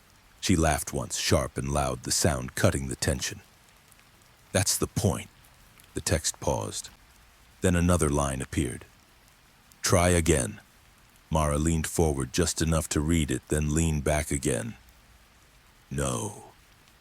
She turned the recorder back on. Static poured out, messy and alive. She cranked the volume higher than necessary. The light flickered. The laptop screen glitched, text, smearing briefly before snapping back. The cursor blinked. Nothing else appeared. Good, Elaine whispered. It's withdrawing. But Mara didn't relax. She felt it still there, waiting, adjusting. She picked up the last transcript, the one with the heaviest redactions. At the bottom, a handwritten note bled through the ink. If you finish reading this, it finishes you. Mara folded the page without reading further and slid it under the table out of sight. Her phone buzzed again. This time she answered without looking at the screen. Stop, she said calmly. The buzzing ceased. Outside the room, the monitors spiked, then settled. Sykes straightened. We got a response. Lucas stared at the numbers. We got a conversation. Elaine shook her head. No, we got a boundary. Inside, Mara returned to her chair and sat, breathing slowly, letting the noise settle. You're not in control, she said softly, not to the room but to herself. Neither am I. The laptop chimed again. A single word appeared. Why, Mara smiled, small and tired. She reached up and switched off the ceiling light. Darkness swallowed the room, incomplete and uneven, lit only by the laptop's glow. She did not answer. She let the question hang, unfinished. Outside, Elaine let out a breath she didn't know she'd been holding. She did it, Sykes nodded. She refused the premise. Lucas watched the darkened room through the glass, heart pounding. And it noticed. Yes, Elaine said, which means it's real. Inside, Mara sat in the dark, listening to the hum change, to the building breathe, to her own thoughts fragment and drift. The laptop screen dimmed. The cursor stopped blinking. Silence returned, not empty but wary. Somewhere in that silence, something recalculated, and for the first time since this began, it had failed to close the loop. That mattered. Mara stayed seated long after the intercom crackled with instructions to exit. She waited until the urge to conclude faded, until the moment lost its edge. Only then did she stand. Only then did she open the door halfway. And only then did she leave the room, carrying with her a truth she refused to finish forming. The truth could wait. It would have to. The room did not forget her. Mara felt that before anyone said a word. As soon as she stepped back into the corridor, the concrete walls seemed closer, the air heavier, like the building itself had registered her refusal and filed it away. Lucas grabbed her arm gently. "You okay?" She nodded, though the answer lagged behind the motion. "I didn't finish anything." Elaine gave a tight smile. "That's why you're still standing." Agent Sykes didn't look relieved. He looked thoughtful. That worried Mara more. They walked in silence to the briefing room. No one rushed to speak. Everyone waited instinctively, as if the wrong sentence could trigger something unseen. Finally, Sykes broke the quiet. "It engaged you," he said, directly. Mara sat, choosing a chair that wobbled slightly, grounding herself in its imperfection. "It tested a boundary." "And?" Lucas asked. "And it didn't like losing," she replied. Elaine pulled up the system logs from the exposure room. Graphs spiked and dipped in jagged lines, never settling into clean curves. "Look here," Elaine said. "The moment the text appeared, your vitals surged. But when you disrupted the environment, the response weakened." "So chaos works," Lucas said. "Not chaos," Mara corrected. "Variation." Sykes folded his arms. "That means it can't operate in noise indefinitely." "No," Mara said, "so it means it can't finish." But they moved to the evidence archive next. The broken documents came out first. Old reports stamped inconclusive. Internal memos with paragraphs cut, off mid-thought. Case summaries that stopped before recommendations. Mara scanned dates. "Why were these never closed?" she asked. Elaine answered quietly. "Because every time someone tried, something happened." They found a pattern stretching back decades. Different cities, different agencies, same result. An investigation would begin. Researchers would notice something unusual. An anomaly in behavior, a spike in unexplained deaths. Then the work would stall. People would resign. Files would be shelved. Sometimes someone would die. More often, they'd simply disappear from the field. Lucas rubbed his face. "So this isn't new?" "No," Mara said. "It's patient." Sykes nodded. "And every generation gets a little closer." That thought settled uncomfortably in the room. Later that night, Mara sat alone at her desk, reviewing the recovered recordings again. This time with the sound low, almost imperceptible, just enough to prevent silence. One voice stood out, an older man, calm, resigned. "It doesn't lie," the voice said. "It just lets you finish lying to yourself." Mara paused the playback before the sentence could resolve. She leaned back and stared at the ceiling, letting her thoughts scatter. Her phone buzzed. She didn't touch it. The buzzing stopped on its own. Across the room, a filing cabinet drawer slid open an inch. Mara froze. She waited. Nothing else moved. Slowly, she stood and closed the drawer halfway, leaving it imperfect. The air felt lighter almost immediately. "Good," she whispered. The next discovery came by accident. Rafi, the tech analyst, burst into the room just before midnight, eyes wide, breath uneven. "It's replicating," he said. Mara stood. "What is?" "The files," he replied. "Not copying, reappearing, on air-gapped systems, drives we wiped." Elaine pulled up a terminal. "Show me." Rafi pointed to a directory tree. The file names were inconsistent, fragmented, often cut short. One appeared twice. Navidson, saison 1 or txt. Mara felt her throat tighten. "I sealed that," she said. "You did," Rafi replied. "It came back incomplete. Different checksum." Lucas frowned. "So it's not restoring data. It's approximating." "Like it's remembering badly," Elaine said. Mara stared at the file name without opening it. "Or like it doesn't need the whole thing."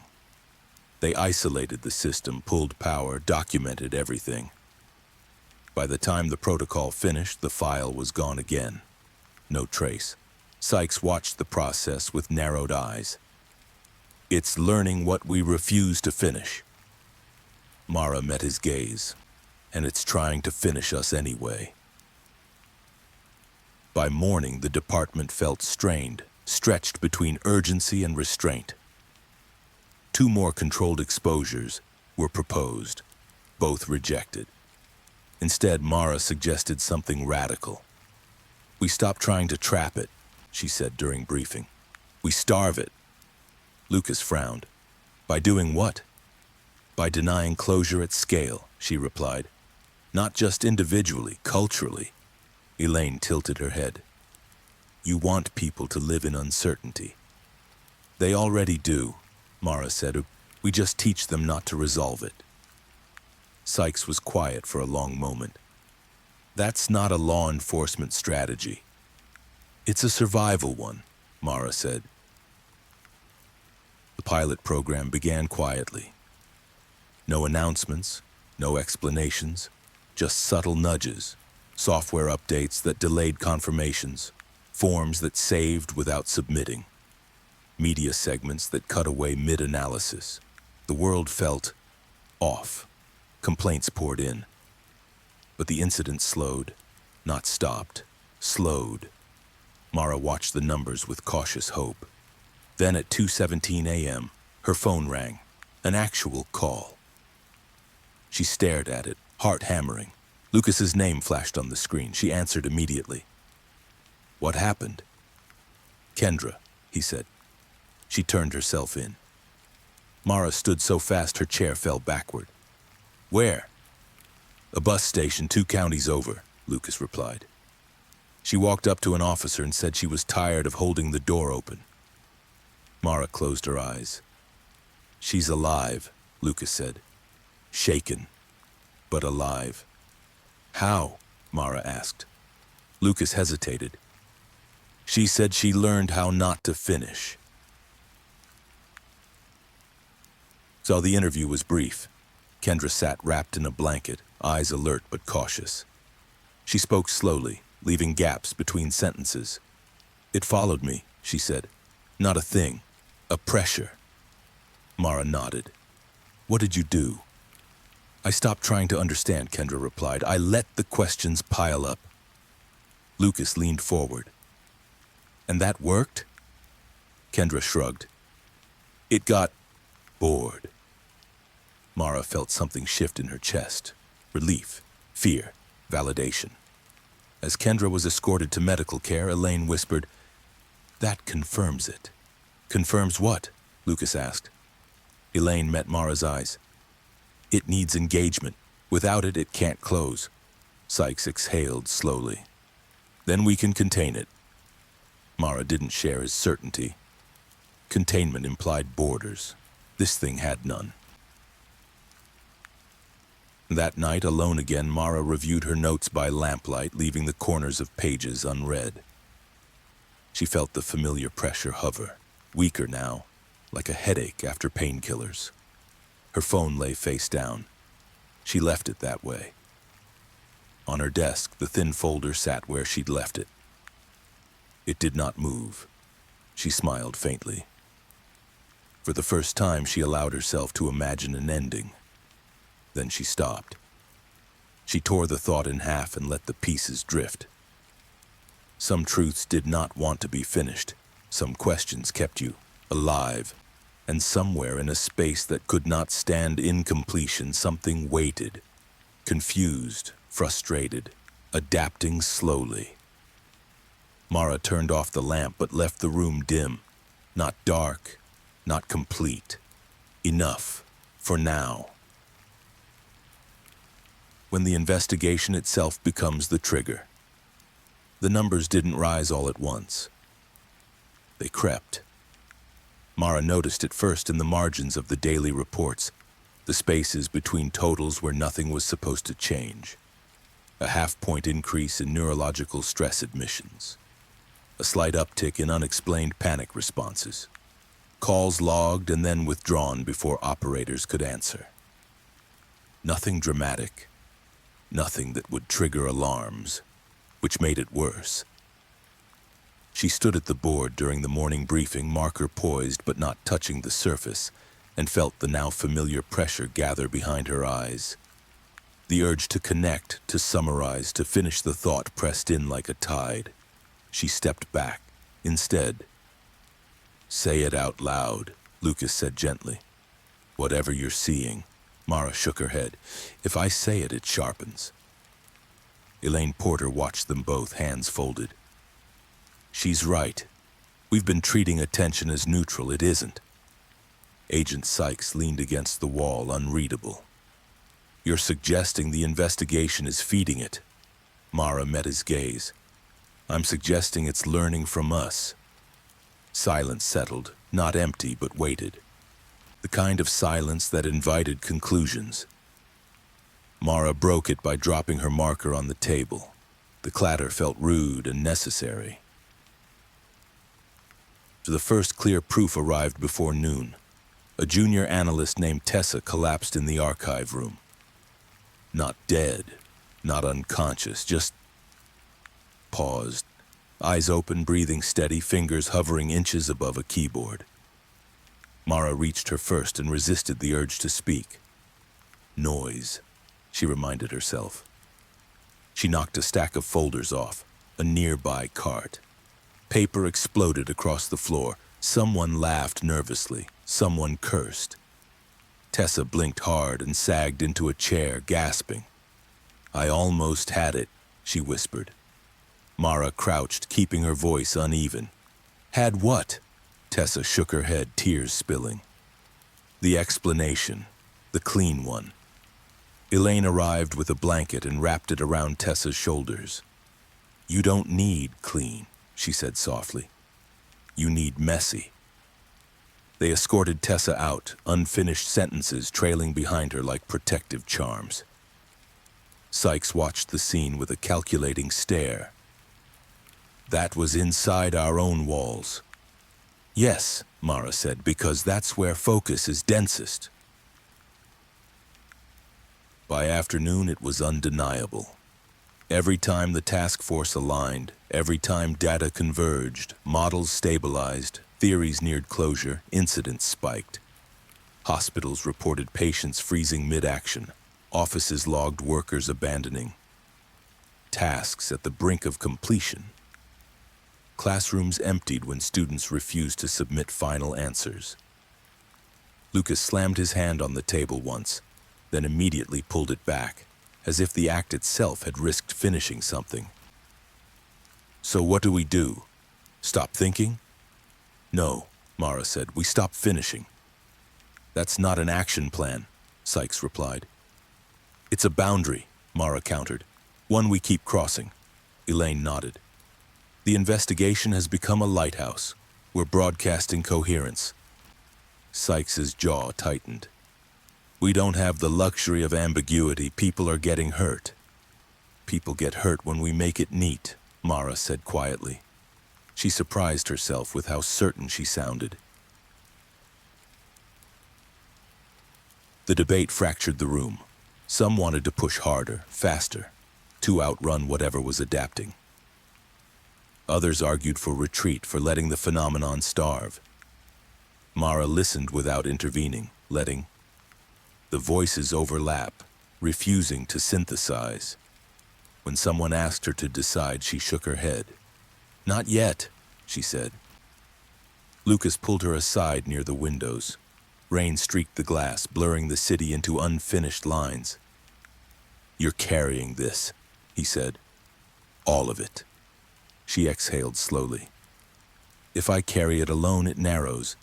If we share it, it diffuses." He studied her. "And if sharing finishes it?" "Then we stop mid-sentence," she said. "Together." The message that changed the calculus arrived at 4:11 p.m. A hospital in another state reported a cluster. 7 patients admitted within an hour for acute neurological overload. None had direct exposure to advisories. All had been following the coverage obsessively, coverage that the task force had quietly seeded to encourage variation. Elaine read the summary twice. "It's not just our work. It's the reaction to our work." Mara felt a cold settle in her chest. The mirror effect. Sykes frowned. "Explain." "The more we tell people to interrupt patterns," Mara said, "the more some people fixate on not finishing. Fixation is still focus." Elaine added, "Avoidance can become a pattern." Lucas cursed softly. "So even resistance can become bait." "Yes," Mara said, "which means we can't scale instructions." Sykes's voice hardened. "Then we need a controlled test, a decisive one." Mara closed her eyes briefly, then opened them. "You want a trigger event." "I want certainty," Sykes replied. Mara looked around the room at the tired faces, the half-erased board, the unresolved lines. "Certainty is the currency it trades in." "Lives are the currency," Sykes shot back. The words landed hard. They compromised. A limited, localized operation. One neighborhood, one window of time, minimal messaging, observers only. Mara insisted on one condition. No summaries during the event. No conclusions until 24 hours after. Sykes agreed reluctantly. They chose a quiet residential area, diverse, low media presence, manageable variables. They introduced small disruptions, power cycling at irregular intervals, radiostatic injections, public art installations designed to break symmetry. Not explanations, interruptions. Mara walked the streets that evening, blending into the crowd. She hummed as she passed people, letting the sound fray the edges of their attention. At a crosswalk, she noticed a man staring at the countdown timer, jaw clenched, lips moving. She stepped closer and dropped her keys. The clatter snapped his focus. He blinked, startled, then laughed at himself. "Thanks," he said, embarrassed. She nodded and walked on, heart pounding. It worked, until it didn't. At 2:17 a.m., a scream cut through the neighborhood. Mara ran toward it with Lucas on the line in her ear. "Corner of Maple and 3rd, she said, breathless. A woman knelt on the sidewalk, hands pressed to her temples, rocking. "It won't stop lining up," she sobbed. Mara knelt at her side and spoke too fast, too loud. "Name 3 sounds." The woman hesitated. "Cars, wind, you." "Good," Mara said. "Now clap. Don't stop." They clapped together, a rhythmic and messy. The woman's breathing slowed. Sirens approached, merciful noise. The woman survived. But the aftermath told the truth. Incidents rose across the city during the window, not because of the disruptions, but because of anticipation. People waiting for something had sharpened their attention to a blade. Back at the command center, the numbers glowed red. Lucas dropped into a chair. We made it worse. Mara stared at the screen and refused to let the thought complete. We learned, she said instead. Elaine rubbed her temples. What? That the investigation isn't just a trigger, Mara said. It's a participant. Sykes paced. So what's the move? Shut it all down? Mara shook her head slowly. We decentralize. The proposal felt radical even to her. No task force, she said. No central theory. We fragment. Elaine blinked. You want us to not coordinate? I want us to coordinate without coherence, Mara replied. Small teams, local noise, no shared models, no summaries. Sykes stared at her like she'd suggested burning the building down. That's chaos.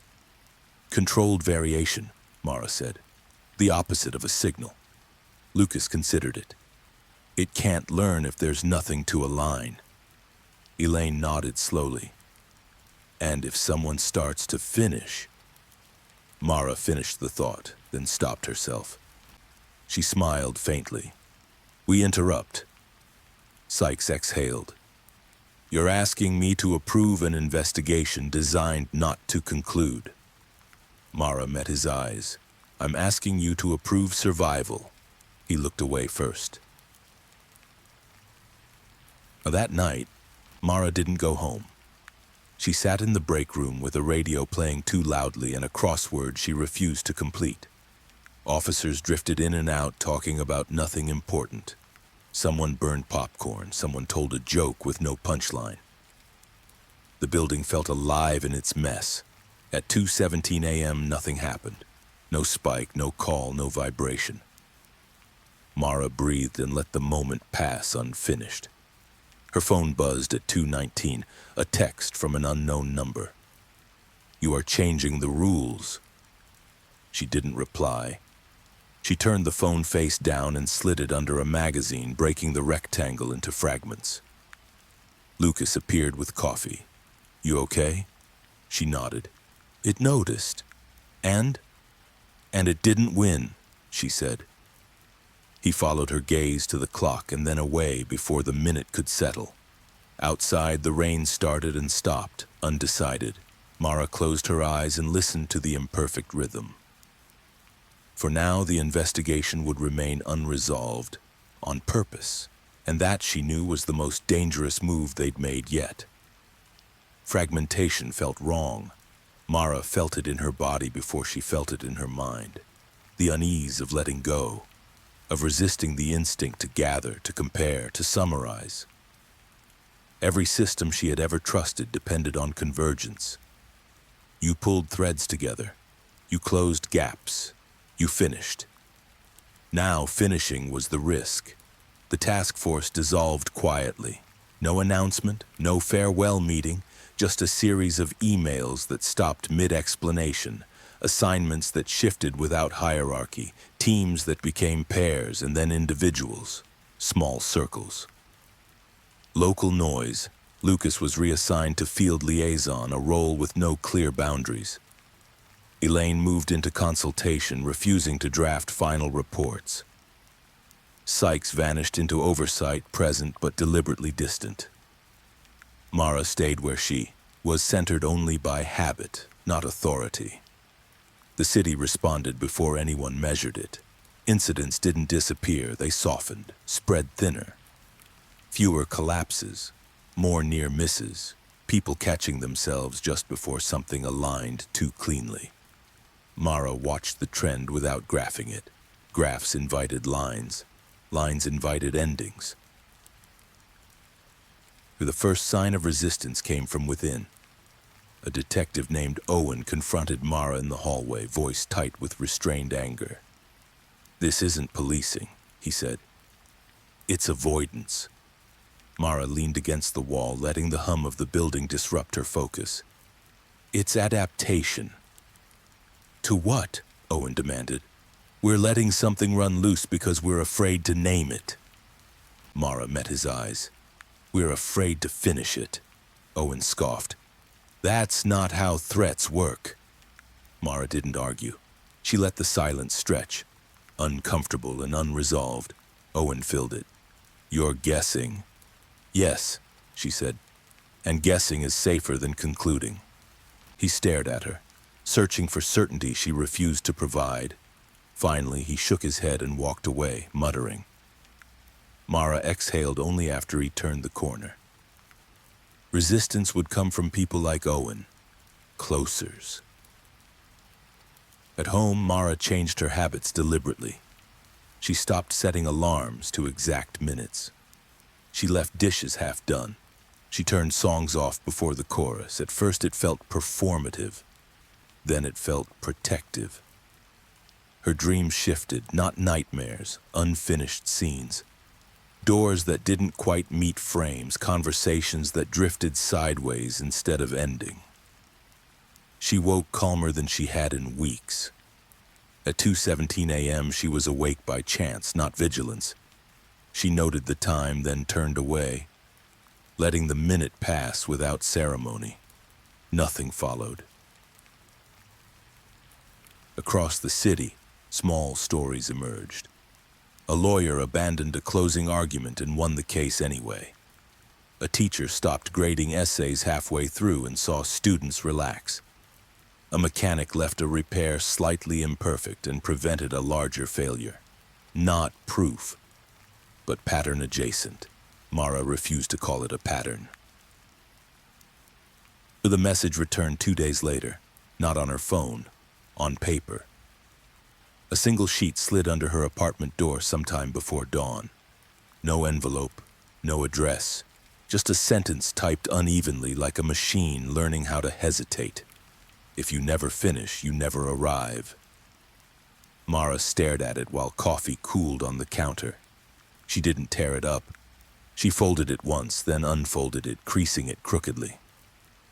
She placed it on the table at an angle, disrupting symmetry. You're frustrated, she said to the empty room. The paper didn't move. Lucas called later, voice low. We've got a problem, he said. Define problem, Mara replied. Owen collapsed, Lucas said. Not dead, not gone, locked in. Mara's stomach tightened. Where? In his car, parked, engine running, staring at the dashboard like it was about to explain itself. Mara closed her eyes briefly. He tried to finish. He always does, Lucas said. At the hospital, Owen lay sedated, vital signs stable. His hands twitched occasionally, fingers moving as if arranging invisible pieces. He kept repeating one thing, the nurse said quietly, that it was almost clean. Mara felt the familiar pressure bloom, then fade as she breathed unevenly. Almost clean. She left the room before the phrase could root itself. Elaine joined them in the hallway, face pale. This is backlash, she said. It's pushing back against decentralization. Lucas frowned. So it needs coherence to operate. Yes, Elaine said. And it's trying to recreate it by pulling people like Owen, people who can't tolerate mess, into tighter loops. Mara nodded slowly. It's recruiting. Elaine swallowed. Or pruning. The word hung sharp and unfinished. On that evening, Mara made a decision she didn't share widely. She visited Owen's apartment, not to investigate, to disrupt. She left the door unlocked behind her. She moved objects slightly out of alignment. She turned picture frames crooked. She opened drawers halfway, then stopped. On Owen's desk, she found a notebook filled with dense handwriting, formulas, diagrams, arrows pointing inward. At the bottom of the last page, a sentence trailed off. If I just align... Mara closed the notebook without finishing the line. She slid it under a stack of magazines and left the room humming loudly, deliberately off-key.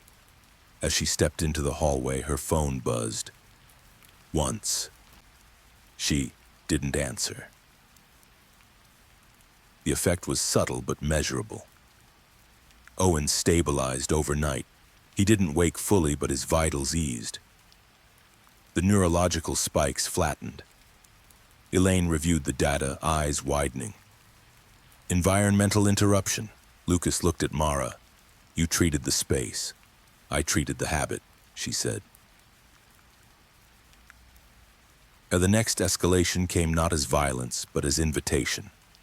A public forum appeared online, anonymous invitation only, where people shared strategies for holding open the loop, tips, rituals, stories of near misses. The language was careful, evasive, too careful. This is dangerous, Sykes said when he resurfaced, face drawn. They're congregating. They're sharing noise, Mara replied. They're sharing focus, Sykes countered. Focus on not finishing is still focus. Mara felt the tension twist. He was right. The forum grew fast, and with growth came structure. Threads categorized, methods ranked, best practices summarized. The incidents ticked up again. Mara watched it happen with a sinking heart. We did this, Lucas said quietly. We always do, Mara replied. We turn survival into a system. The shutdown was swift. Servers seized, access cut. No explanations offered. The backlash was immediate. Anger, fear, conspiracy. People wanted certainty back, even false certainty. That night, the city pulsed with restless energy. Sirens wailed without cause. Dogs barked, radios crackled. Mara stood at her window and watched people pace sidewalks, phones glowing like lures. Her own phone buzzed repeatedly. She silenced it without looking. At 2:17 a.m., the power flickered, just once. Her heart jumped. She laughed softly, breaking the tension with sound. Not tonight, she said again. By morning, the numbers plateaued, not good, not catastrophic, holding. Sykes convened a quiet meeting. This can't go on indefinitely, he said. People will demand answers. Mara nodded. Answers finish things. And unfinished things exhaust people, he replied. Elaine spoke carefully. We need a pressure release that doesn't converge. Mara thought of Kendra, of Owen, of the man in the grocery aisle, of herself. Stories, she said. Lucas blinked. Stories? Contradictory ones, Mara replied. Personal, incomplete, no central narrative. Elaine's eyes lit with cautious understanding. We flood the space with fragments, Sykes frowned. That's disinformation. No, Mara said. It's anti-information. They seeded it quietly, not statements, anecdotes, rumors that didn't align. One person said noise helped, another said silence. Someone swore randomness saved them. Someone else claimed routine did. None of it fit together. The forums fractured, arguments bloomed, no consensus formed, the incidents eased, for now. That evening, Mara received one last message, this time handwritten. You are making it harder to finish. She smiled, tired but resolute. That's the idea, she said. She placed the note in a drawer and left it slightly open. Outside, the city hummed with uneven life. Nothing concluded, nothing resolved. And in that sustained incompletion, people kept moving, breathing, living. Mara sat with the window open, letting street noise tangle her thoughts. She refused to summarize the day, refused to name the outcome. Tomorrow would arrive unfinished. That would have to be enough. For now. The emotional cost of knowing too much. The first thing Mara lost was sleep, not all at once, not dramatically. It thinned out, night by night, like a fabric worn transparent by careful hands. She still lay down at reasonable hours. She still closed her eyes, but her mind refused to follow the old rules. It hovered, waiting for alignment. She learned to interrupt it. counting backward in uneven steps, humming half-remembered tunes, opening books and stopping mid-paragraph. Even so, she woke each morning with a dull ache behind her eyes, a residue of restraint. Lucas noticed before she said anything. "You're quieter," he said one afternoon as they walked the long corridor between offices. "Not withdrawn, just quieter." Mara considered the word. "I'm rationing." "Sleep? Certainty," she replied. He didn't push.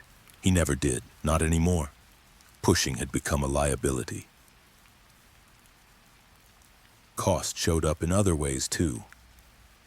Elaine stopped finishing sentences in public. She'd trail off deliberately, then smile apologetically as if forgetfulness were a charming flaw instead of a shield. At home, she admitted, it was harder. "My daughter hates it," she told Mara over coffee that went cold. "She wants bedtime stories with endings." Mara winced. "What do you do?" Elaine stirred her cup in irregular circles. "I tell her stories about beginnings." They shared a tired smile. Lucas's cost was different. He carried it in his jaw in the way he clenched when people asked questions he couldn't answer. His sister called him out on it during a family dinner. "You don't listen anymore," she said, half joking. "You wait." Lucas laughed it off, but later in the car he said quietly, "I do wait. I wait for the moment it clicks, then I stop it." Mara nodded. "That's the job now." He didn't look reassured. The public felt it too. Counseling centers reported a rise in what therapists called anticipatory fatigue. People weren't panicking. They were tired of holding things open, relationships, decisions, arguments that never reached closure. A woman told a reporter she missed apologies that meant something. A man admitted he'd rather be wrong than unfinished. Mara read the accounts and stopped halfway through each one. She didn't need the rest. The next escalation didn't come from the phenomenon, it came from people. A vigil formed downtown, organized by a group calling themselves the Completers. Candles, signs, a demand for answers, for conclusions, for anyone to say this is what's happening. Mara watched the live stream with the sound off, lips pressed thin. "They're building a ritual," Lucas said. "Yes," Mara replied. "And rituals close loops." Elaine joined them, eyes worried. "If they finish together, they become a beacon," Lucas said. The vigil organizers announced a moment of silence scheduled for 2:17 a.m. Mara stood so fast her chair scraped loudly. "No. Noise," she reminded herself. "Make noise. You go nother than that." Either they tried persuasion first. City officials reached out, careful not to explain, careful not to summarize. The organizers resisted. People wanted meaning. Silence felt powerful. "It's the wrong kind of power," Mara said. At 1:55 a.m., she stood 2 blocks from the square, listening to the crowd murmur. Candles flickered in neat rows. Too neat. She pushed through gently, humming loudly, deliberately off-key. Others joined, uncertain, then more confident. Laughter rippled. Someone started clapping without rhythm. A few people shushed them. Mara raised her voice. "Please don't be quiet," she said. "Not tonight." Some listened, some didn't. At 2:17, the square fractured. Not with violence, with confusion. Half the crowd went silent, half didn't. Phones rang. A dog barked. A bus hissed as it pulled away. The moment refused to align. No one collapsed. Mara exhaled for the first time in minutes. But afterward, she found a teenager sitting on the curb, shaking. "I wanted it to end," the girl said, eyes wet. "Just for a second." Mara sat beside her. "Endings are heavier than they look." The girl nodded. "I know. I still want one." Mara didn't answer. She didn't have a safe one to give. That night, the thin folder returned to Mara's desk. This time it contained photographs. Old ones. A young woman in a lab coat smiling. A man standing beside a chalkboard covered in symbols. A team photo, faces circled, names scratched out. On the back of one image, a note in faded ink. We almost finished. Mara's throat tightened. She recognized the room in the photo. The basement lab. The hum. This isn't new, Lucas said quietly behind her. No, Mara replied. It's personal. Elaine joined them, studying the images. They look hopeful. Hope is dangerous, Mara said. It makes people finish. She slid the photos back into the folder without ordering them. The emotional cost peaked when Mara received a call from her sister. You don't tell me anything anymore, her sister said, not unkindly. You keep things open. Mara closed her eyes. I'm trying to keep us safe. From what? Her sister asked. Mara hesitated, words lined up, tempting. She interrupted herself.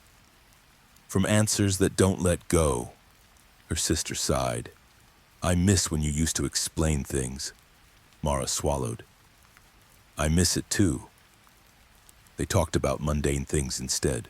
Weather, a recipe, a story that drifted and dissolved. It felt like relief and grief at the same time.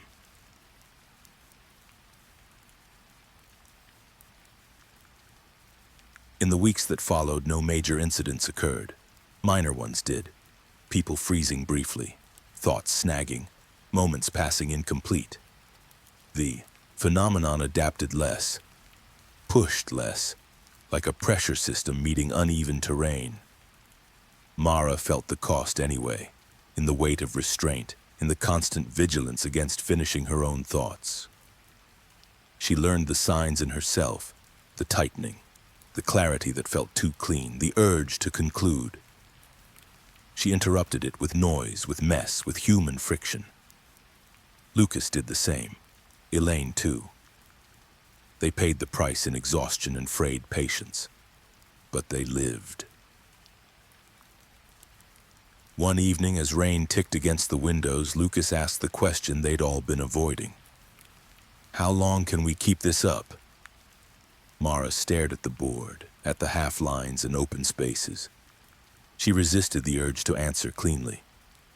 Long enough, she said. For what? He pressed. She smiled faintly. For something else to change. Elaine tilted her head. You mean us? Mara considered, then nodded. Or it. Silence settled, uneven, tolerable. Outside, the city hummed with unresolved life.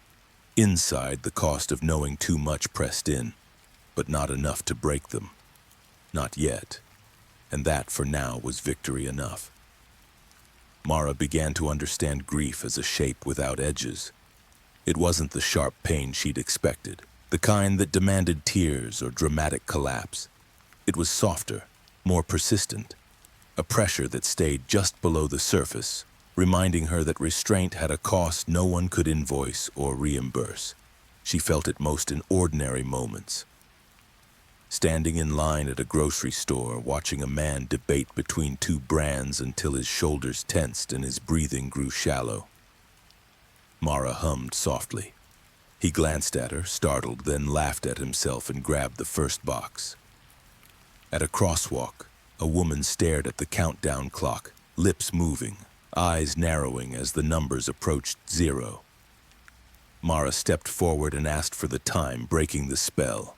Small rescues, small losses, each interruption saved someone else, and stole a little from her.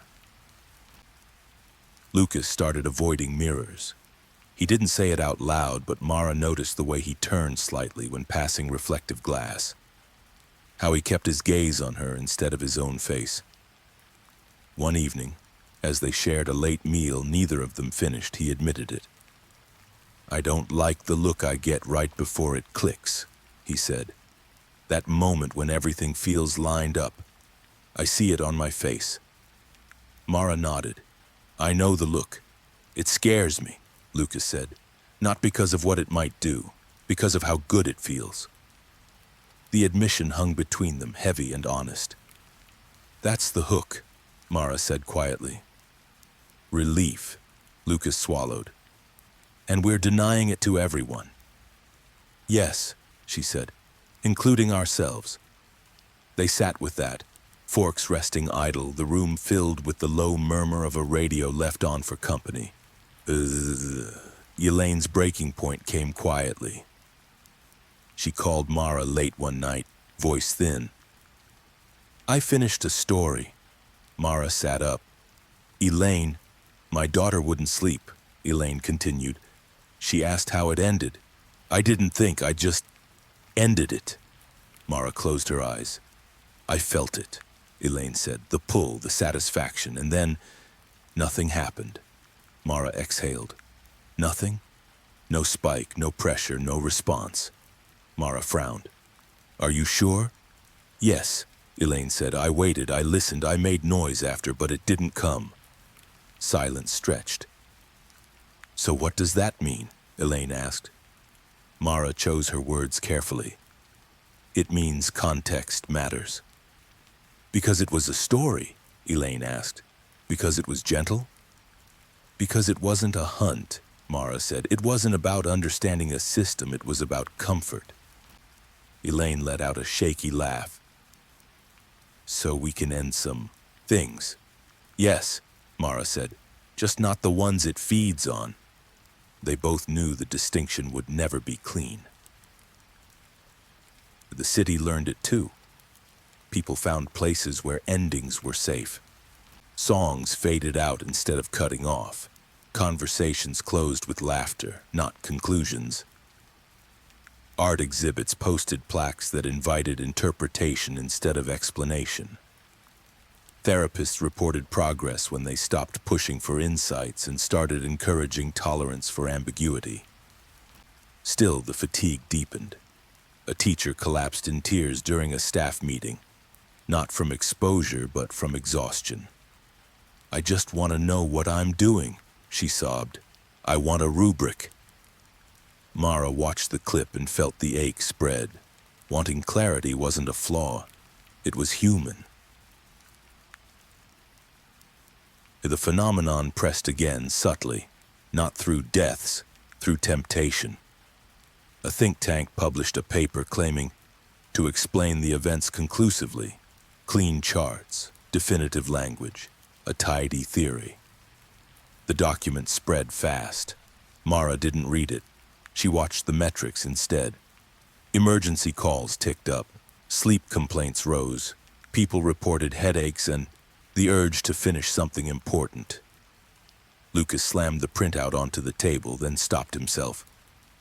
They're going to get someone killed. They already have, Mara said. They just don't know who yet.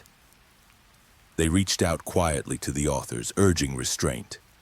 The response was polite, dismissive. Certainty sells. That night, the think tank hosted a live stream Q&A. At 2:16 a.m., Mara and Lucas watched from separate rooms, radios on, phones face down. The host smiled confidently and began summarizing. At 2:17, the stream glitched. Not a blackout, a stutter. The host paused, frowned, then laughed it off and kept going. The glitch repeated. The summary frayed. Viewers flooded the chat with jokes, confusion, noise. The host grew flustered. The stream ended early. No one died. Mara let herself breathe. But relief was brief. The next morning, Owen woke. He sat up in his hospital bed, eyes clear, voice hoarse. I don't want to finish it anymore, he said. Mara sat beside him, careful not to lean in too close. What changed? I realized I don't need it to be clean to be useful, Owen said. I just needed permission to stop. Mara smiled, small and genuine. You always had it. Owen shook his head. I needed it for myself. He was discharged that afternoon. It felt like a win. Mara refused to name it that.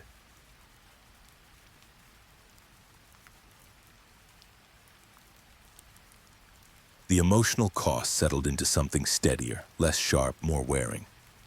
Mara found herself forgetting how to relax without rules. Vacations felt pointless when she avoided itineraries. Movies felt dangerous if plots resolved too neatly. She learned new pleasures. Cooking without recipes, walking without destinations, listening to conversations she didn't need to fix. Lucas joined her sometimes. Elaine too. They became good at leaving parties early, at saying, "I don't know," and meaning it. Still, the nights were hardest. At 2:17, the minute hovered like a bruise. Sometimes nothing happened. Sometimes a phone buzzed and stopped. Sometimes a thought nudged too close to coherence, and Mara broke it with a cough or a laugh. She paid the cost in sleep and patience and the constant ache of vigilance. She paid it willingly. One evening, Mara received a package with no return address. Inside was a notebook, blank except for the first page. A single sentence, written neatly. "You could end this if you wanted." Mara stared at it for a long time. She closed the notebook without turning the page. She placed it on a shelf, spine facing inward, among books she never finished. "You're wrong," she said to the quiet room. "Ending isn't the same as stopping." Her phone buzzed. She didn't answer. Later, on a bench overlooking the river, Lucas asked the question again, softer this time. "What if it never ends?" Mara watched the water move without forming patterns she could name. "Then we live unfinished." "And if people can't handle that?" he asked. "Then we teach them how," she said. "Not with answers, with practice." Lucas nodded, eyes tired but clear. "You really believe that?" "I believe in friction," Mara replied. "In humans rubbing against uncertainty until it stops hurting." They sat until the light changed and changed back, neither of them counting. The cost remained. So did the choice. Mara stood and left the bench before the moment could crystallize.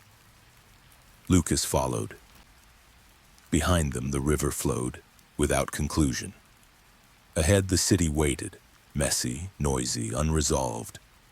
And somewhere, frustrated and patient, the thing that fed on closure adjusted again, searching for a cleaner edge.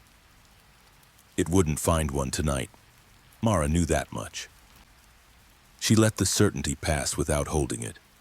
That was the balance now, and for the first time in weeks she felt something like peace. Unfinished, imperfect, and enough. A reality that starts falling apart. The first sign that reality was shifting came disguised as calm. Not relief, not safety. Calm. The city slowed in subtle ways that didn't make the news. People hesitated before stepping off curbs. Cashiers stopped asking if customers wanted receipts. Conversations drifted sideways and never returned to their starting point. Nothing broke, nothing resolved. Mara watched it happen from the edges, the way you notice weather change by the weight of the air rather than the sky. The phenomenon hadn't disappeared, it had loosened, its grip, and in doing so, revealed something fragile underneath. Normalcy. Lucas felt it too. "People don't trust their instincts anymore," he said one morning as they stood outside the precinct, listening to traffic that seemed slightly out of sync. "They trust them too much," Mara replied. "They're afraid of the wrong ones." Elaine joined them, holding a coffee she hadn't finished in days. "Ambiguity is becoming contagious," Mara nodded. "So is fear of clarity." The cracks appeared where structure mattered most. Courts delayed verdicts, citing procedural review. Hospitals postponed non-essential diagnoses. Universities replaced finals with reflections. Each decision made sense on its own. Together they formed hesitation as policy. Mara attended a city council session where a proposal died not from opposition but from exhaustion. No one wanted to close the discussion. They adjourned without voting. Mr. Lelena, the hallway afterward, a council member rubbed his temples. I don't know what's safe anymore, he admitted. Mara didn't answer. Safety had stopped being a place you reached. The media fractured next. Anchors stopped summarizing segments. Panels argued without conclusions.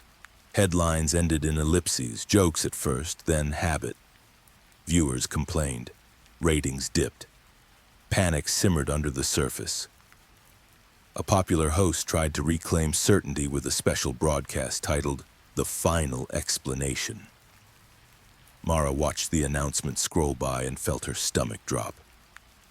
That's reckless, Lucas said. Yes, Mara replied, and predictable. They couldn't stop it without creating a larger beacon. They could only prepare. At 2:10 a.m., Mara turned on every radio in her apartment. She opened windows. She left the lights uneven. The broadcast began at 2:15. The host spoke confidently, charts behind him aligning too neatly. The pressure behind Mara's eyes crept closer than it had in weeks. She laughed loudly at nothing. At 2:17, the host paused. Just a fraction too long. His eyes flicked to the prompter, then back to the camera. He smiled, brittle. And that, he said, is where... The feed cut. Not static, not silence, music. An unrelated song bled into the stream, cheerful and wrong. The control room scrambled. Viewers flooded the chat with noise, memes, questions. The broadcast never returned. No casualties. But something else shifted. The aftermath was worse. People began questioning whether any conclusion was safe. They stopped trusting diagnoses, verdicts, explanations. Conspiracy bloomed, not from certainty, but from its absence. If nothing finishes, a caller told a radio show, then anything could be true. Mara listened from her car, fingers drumming the steering wheel unevenly. That's the danger, Lucas said over the phone. We've traded one edge for another. Yes, Mara said, the ground is softer now. And unstable, he replied. Reports arrived of people losing time, not dissociation, not seizures, moments slipping. A woman forgot why she'd entered a room and stayed there for hours, content but confused. A man drove past his exit and kept going until dawn, unsure where he was headed but unwilling to decide. Mara felt a chill. Refusing closure was one thing, losing orientation was another. Elaine voiced it during an emergency consult. We're eroding anchors, Mara nodded. We need friction without drift. How? Lucas asked. Mara didn't answer right away. She watched a bird outside the window attempt to land on a wire that swayed too much to settle. Rituals that don't conclude, she said finally. Repetition without payoff. Elaine frowned. You mean routine? Routine with interruption, Mara replied. Like breathing. They tested it locally. Morning announcements that ended mid-sentence followed by music. Workdays broken into uneven blocks. Public clocks that skipped minutes and returned. Not chaos, pulse. The effect was mixed. Some people stabilized, finding comfort in rhythm without destination. Others grew anxious, craving milestones. The phenomenon stirred again, subtle and watchful. Mara felt it one night while walking home. A thought aligned too smoothly. This is working. And she broke it by tripping deliberately on the curb, laughing at herself as passers-by glanced over. She was becoming practiced at interruption. She wondered how long before it became instinct.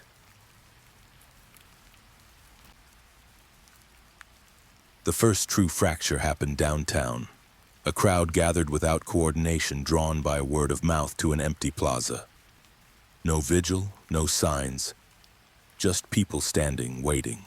Mara arrived with Lucas and Elaine, hearts pounding. What are they waiting for? Lucas whispered. Mara scanned faces, hopeful, tired, hungry for something to end.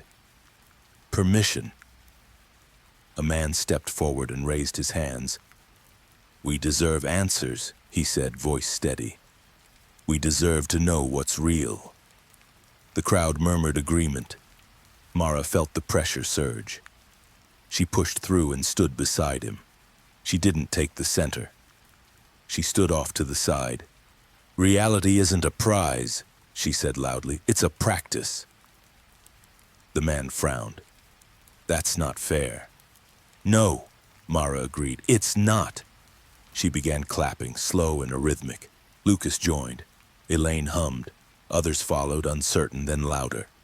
The moment broke. People drifted away, unsatisfied but intact. No collapse. No resolution. Mara exhaled. That night, the thin folder returned one last time. Inside was a mirror. Small. Handheld. Unlabeled. Mara stared at her reflection. Tired eyes, set jaw, a face she barely recognized. On the back, etched lightly. If nothing finishes, what remains? Mara turned the mirror face down. She didn't answer. She didn't need to. Outside, the city moved. Slower, noisier, less sure of itself. Reality hadn't ended. It had loosened. And in that looseness, something dangerous and human was taking shape. Mara felt it as she turned off the light and left the room unevenly lit. Tomorrow would ask harder questions. She would refuse to finish them. For now. And that would have to hold. The city did not collapse. It thinned. Mara struggled to find better words for it and then stopped trying. Words were becoming part of the problem. What she saw instead were gaps, spaces where certainty used to sit, spaces that people filled with habits, noise, or nothing at all. Morning routines frayed. Trains arrived early or late with no apology. Office lights flicked on, in sections, not rows. Even the weather reports hedged, forecasts ending in maybe. At first people laughed, then they grew restless. Lucas noticed it during patrol ride-alongs.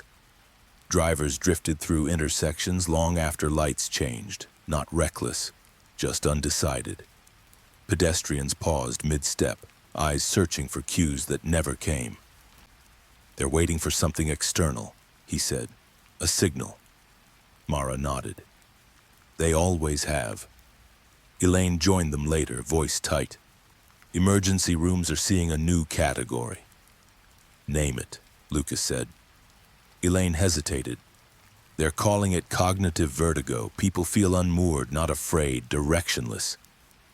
Mara felt a familiar ache bloom and forced it apart with a breath that didn't quite finish. The phenomenon pressed gently now, not with death, with suggestion. Mara felt it in her own thoughts. Ideas nudged toward cohesion, patterns offered like gifts. She learned to spot the difference between insight and temptation by how clean it felt. Clean was dangerous. One evening, she stood in her kitchen holding a glass she'd already washed. The impulse to put it away lined up perfectly with the impulse to finish the day. She left it on the counter instead and turned the radio up too loud. The urge passed. Her phone buzzed. She didn't look. Across town, a man named Robert Hale became a problem. He wasn't violent. He wasn't unstable. He was calm in a way that made people lean in.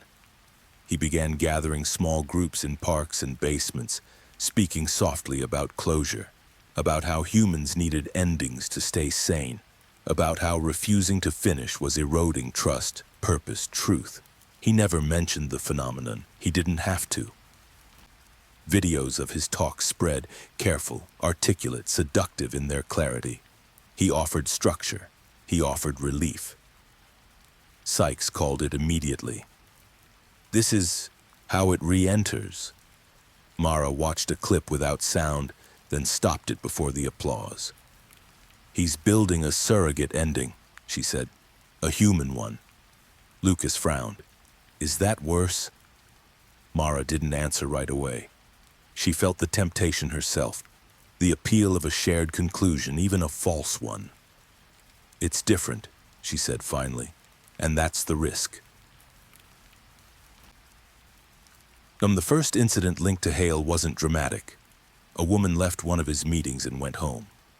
She organized her apartment meticulously, aligning books, folding clothes with care.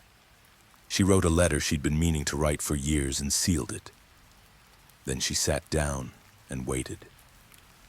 Her husband found her hours later, alive but unreachable, eyes fixed on the door as if expecting something to arrive. The pattern was unmistakable. Lucas slammed the report onto the table and immediately stopped himself. He's doing it. He's inviting it, Mara said, on his terms. Elaine rubbed her temples. If he succeeds, he normalizes closure again. And if he fails? Lucas asked. Mara's voice was low. He becomes an example. They debated intervention. Arresting Hale would make him a martyr. Ignoring him would let the movement grow. Confrontation risked coherence. Two sides aligning into a story with an ending. Mara proposed a third path. We don't stop him, she said. We interrupt him. How? Sykes asked. By making his clarity unreliable, Mara replied. By surrounding it with contradictions. Elaine's eyes lit. Flood the space. Fragments, Mara said. Personal accounts that don't line up. Stories that end differently every time they're told. Lucas nodded slowly. We let reality argue with itself.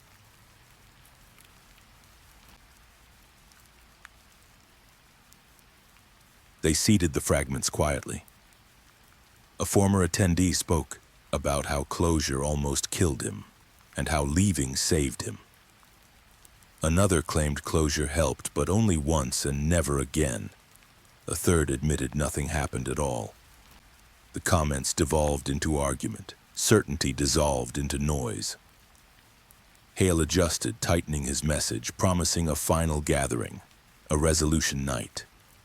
The name sent a chill through the room. At 2:17 a.m., Mara closed her eyes and opened them again before the thought could finish forming. We can't let that moment align, Lucas said. We won't, Mara replied, but not by stopping it. The resolution night arrived humid and electric. The venue filled early. People sat close, hungry for something to settle. Hale stood at the front, composed, voice warm. Mara stood in the back with Elaine, radios humming softly. Lucas positioned himself near an exit, keys jangling deliberately. Hale spoke about fear, about confusion, about the human need to arrive. Mara felt the pressure swell, testing her restraint. She laughed suddenly, too loud, inappropriate. Heads turned. Elaine coughed, then hummed. Lucas dropped his keys. The clatter echoed. Hale paused, smiling tightly. We'll begin the moment of reflection, he said. At 2:16, the lights flickered. At 2:17, nothing aligned. A phone rang. Someone sneezed. A child cried. Mara clapped once, offbeat. Others joined, uncertain, then louder. The silence Hale needed never arrived. He raised his hands, trying to gather the room. The room refused. People shifted, talked, laughed nervously. The moment frayed. Hale's smile cracked. He stepped back, disoriented.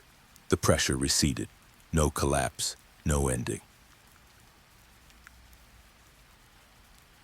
Afterward, Hale disappeared. Not vanished, just irrelevant. His movement splintered, its certainty punctured. People argued about what had happened, none agreeing. The phenomenon withdrew again, thwarted by mess. Mara sat on the floor of her apartment later, back against the couch, breathing unevenly. Lucas called. We did it. Mara shook her head even though he couldn't see it. We delayed it. And that's enough? He asked. For now, she said. She watched the clock slide past 2:17 without ceremony. Her phone buzzed once. She let it. Outside, the city breathed uneven and alive. Reality hadn't fallen apart. It had become flexible. And in that flexibility, people were learning, slowly, imperfectly, how to live without endings. Mara closed her eyes and rested in the unfinished quiet. Tomorrow would come without asking. She would meet it halfway, not finished, not afraid, still here. The final crime that connects every mystery. The crime didn't announce itself. No sirens, no frantic calls, no collapse in public view. It appeared as a discrepancy. Mara noticed it while reviewing overnight summaries that were intentionally incomplete. Bullet points, trailing off, timestamps rounded instead of exact. One entry snagged her attention because it didn't belong to any category they'd built. A death. Confirmed, documented, clean, too clean. She stared at the line until the urge to understand sharpened into something dangerous. She pushed back from the desk, letting the chair scrape loudly, breaking the moment. Lucas was already there, reading the same file, jaw tight. This one didn't hesitate, Mara nodded, which means it didn't need to. The victim was a city archivist named Samuel Klein, late 50s, methodical, respected, known for restoring damaged records, finishing what others couldn't. He was found at his desk in the municipal archives, lights on, radio playing softly. No struggle, no signs of distress. His hands rested neatly on a stack of papers he'd just completed cataloging. Completed. The word thudded in Mara's chest. "What time?" Lucas asked. Mara glanced at the report and felt the pressure surge. 2:19. Lucas frowned. That's new." "Yes," Mara said. "It's not anchored to the minute anymore." Elaine arrived moments later, face pale. The medical examiner flagged something else. His brain activity didn't spike, it stabilized. Lucas blinked. "Stabilized how?" Elaine swallowed. Like relief. They stood in the archive room together, careful not to line up. Shelves stretched in uneven rows, labels mismatched by decades of updates. The air smelled of paper and dust, history held together by compromise. Samuel Klein sat exactly as the report described, peaceful, finished. Mara felt anger flare beneath the caution. "This isn't escalation, this is punctuation." Lucas looked at her sharply. She broke eye contact and knocked a book from a shelf. The thump echoed, rude and grounding. "Sorry," she said, though she wasn't. Elaine moved closer to the desk. "He wasn't resisting." "No," Mara said. "He was agreeing." They reviewed Klein's last hours. He declined dinner with friends, turned off his phone, chosen a task he'd postponed for years, reconciling fragmented records into a single, authoritative ledger. A final version. As he worked, he played the radio softly, a habit meant to keep silence at bay. But the station logged a brief interruption at 2:16, a technical hiccup that cut music for less than a second. Silence. At 2:17, the ledger reached its end. At 2:19, Samuel Klein died. Lucas exhaled slowly. "So it waited until he finished." Mara shook her head. "It waited until he invited it." The ledger became evidence. Mara refused to open it. Elaine insisted on gloves, on distance, on partial review only. They photographed pages without reading lines to completion. They noted structure, not content. The ledger was immaculate, no gaps, no ambiguity, no margin notes, a perfect object. Mara felt a wave of nausea. "This is the first time it didn't need us," Lucas said. "No," Mara replied. It needed him. The distinction mattered. And the ripple followed quickly. 3 more deaths over 2 days. All private, All quiet, all victims known for closing loops, an editor finalizing a definitive edition, a judge drafting a conclusive opinion, a data scientist locking a model after months of refinement. Times varied, locations varied. The constant was consent. They chose it, a junior officer said, horror and disbelief mixing. Mara corrected him. They chose completion. Elaine's voice was thin, and completion chose them. The thin folder returned. Inside was a copy of the ledger's final page. Mara didn't know how it got there. She didn't read it. She turned it face down and slid it under other papers, breaking the rectangle. On the back of the page in pencil, a single line was written. "This is the ending you were avoiding." Mara felt the pressure surge, then scattered it with a laugh that startled the room. "No," she said aloud. "This is a shortcut." Lucas watched her carefully. "You think there's something bigger." "I think this is bait," Mara replied. "A way to make us accept a clean explanation because it stops the deaths." Elaine nodded slowly. "If we conclude the case, we become accomplices," Mara finished, then stopped herself and stepped back. "We invite it to scale." Public awareness crept upward despite their efforts. Whispers of peaceful deaths, rumors of choosing the end, articles framed as compassionate analysis. A movement formed at the edges, quieter than Hale's had been, more dangerous for it. People wanted permission. Lucas found Mara, staring at a city map dotted with nothing. "You're thinking about a line," he said. She nodded. "I'm thinking about the one we can't cross." "And if people cross it anyway?" Mara closed her eyes. "Then the last crime won't be a murder." Lucas waited. "It'll be an agreement," she said. The final trigger arrived as an invitation, an envelope hand-delivered unmarked, inside a card with a time and a place. No explanation. 2:17 a.m. Municipal Archives. Lucas read it and went still. "It wants witnesses." Mara shook her head. "It wants closure." Elaine's hands trembled. "We can't go." "We have to," Mara said, "but we can't finish." They prepared without planning. Lists left incomplete, routes changed at the last minute, radios tuned between stations. At the archives, the building loomed quiet and expectant. Inside, lights glowed where they shouldn't. Mara felt the pressure peak, sharp and seductive. She laughed loudly and pushed the door open before the moment could settle. On the central table lay the ledger open, beside it a chair, empty. Lucas whispered, "Where is—" Mara held up a hand. Footsteps echoed from the stacks. Someone approached, not running, not hiding, arriving. And with each step, every mystery they'd avoided threatened to align. Mara broke the tension by kicking a cart, sending papers scattering. The footsteps paused. The room breathed. Whatever was coming hesitated. Mara smiled grimly. "Good," she whispered. "Stay unfinished." She stepped forward, ready to refuse the clean answer.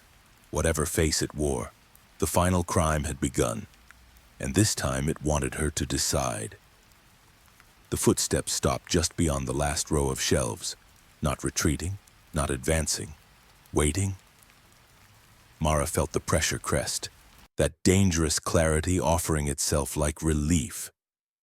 She refused it by bending, grabbing a loose page from the floor and tearing it unevenly. The sound was small, imperfect, alive. "Show yourself," Lucas said, then caught himself and added too quickly, "or don't." A shape emerged between the stacks, a man ordinary in a way that felt intentional. Late 40s, careful posture, calm eyes that had practiced calm. Samuel Klein had not been the first. This man had learned from him. "I wondered when you'd come," the man said, voice steady. "You've been circling the truth for weeks." Mara laughed once, sharp. Circles don't have endings. The man smiled politely. They do if you draw them right. Elaine shifted, the radio at her belt crackling softly between stations. Noise. Keep noise. Who are you? Lucas asked. The man considered the question too carefully. Someone who finishes things.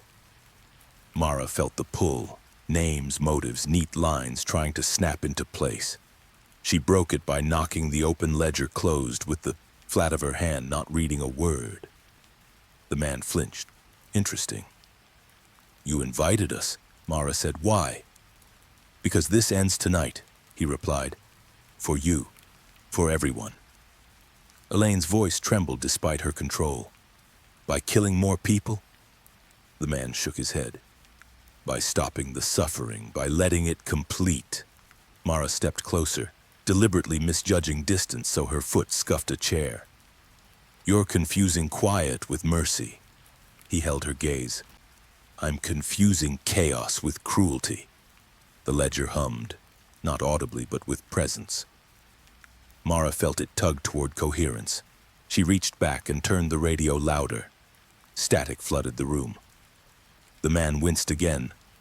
Turn that off, he said. No, Mara replied. You don't get silence. He spoke then as if words were a key. He talked about people he'd watched collapse when answers dangled just out of reach. About lives ground down by uncertainty. About how completion brought peace. Real peace if you guided it. I don't kill them, he insisted. I help them arrive. Lucas shook his head. You help it eat. The man smiled sadly. You call it eating. I call it balance. Mara interrupted by clapping twice, off beat. The sound startled him. You're wrong, she said. Balance requires friction. He took a step forward, the pressure surged. For a heartbeat, everything lined up, every clue, every pattern begging to be named. Mara felt it and shattered the moment by laughing loud and unkind. You practice this, she said. You rehearse the ending. He hesitated. Just a fraction. You're not the phenomenon, she continued. You're its proxy. You learned how to host it by finishing for others.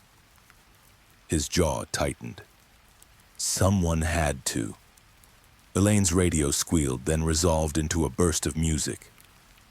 Lucas dropped his keys again. The clatter echoed. The man covered his ears. Stop, he said. You're making it harder. Mara smiled. Good. She reached for the ledger, not to open it, but to slide it across the table so its edges no longer aligned with the grain. The perfect rectangle skewed. The pressure dipped. See, she said, it needs consent, not ours. Yours. He stared at the ledger, torn. You think you're ending this, Mara said softly. But you're only making yourself the last clean line. Silence threatened to gather. Mara broke it by tearing another page, then another, scattering fragments like confetti. The man's composure cracked. You're destroying history. No, Mara said, and we're refusing to finish it. He lunged, not at her, but at the ledger. Lucas intercepted him. Chairs scraped. The radio howled. Papers flew. In the chaos, the phenomenon faltered, not gone, confused. Elaine shouted, now! Mara tipped the table. The ledger slid, fell, burst open, pages spilling, never seen whole. The pressure collapsed into noise. The man sagged, disoriented. The calm drained from his face. It was almost, he began. Mara cut him off with a cough, then a laugh, then a question that went nowhere. Do you hear that? He shook his head, dazed.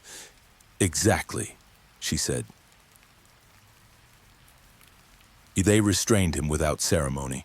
No speeches, no conclusions. Sirens arrived late, mercifully loud. As he was led away, he looked back at Mara, pleading. If you don't finish it, it will keep trying. Mara nodded. So will we. Outside, dawn hinted at the horizon without committing. Lucas leaned against the wall, breath shaky. Is it over? Mara considered the word and let it fall apart in her mouth. It's interrupted. Elaine picked up a torn page and tucked it into her pocket without reading. That will have to do. They left the archives with lights still on and doors half closed. No press statement, no tidy arrest summary, no final explanation. Across the city, the numbers eased.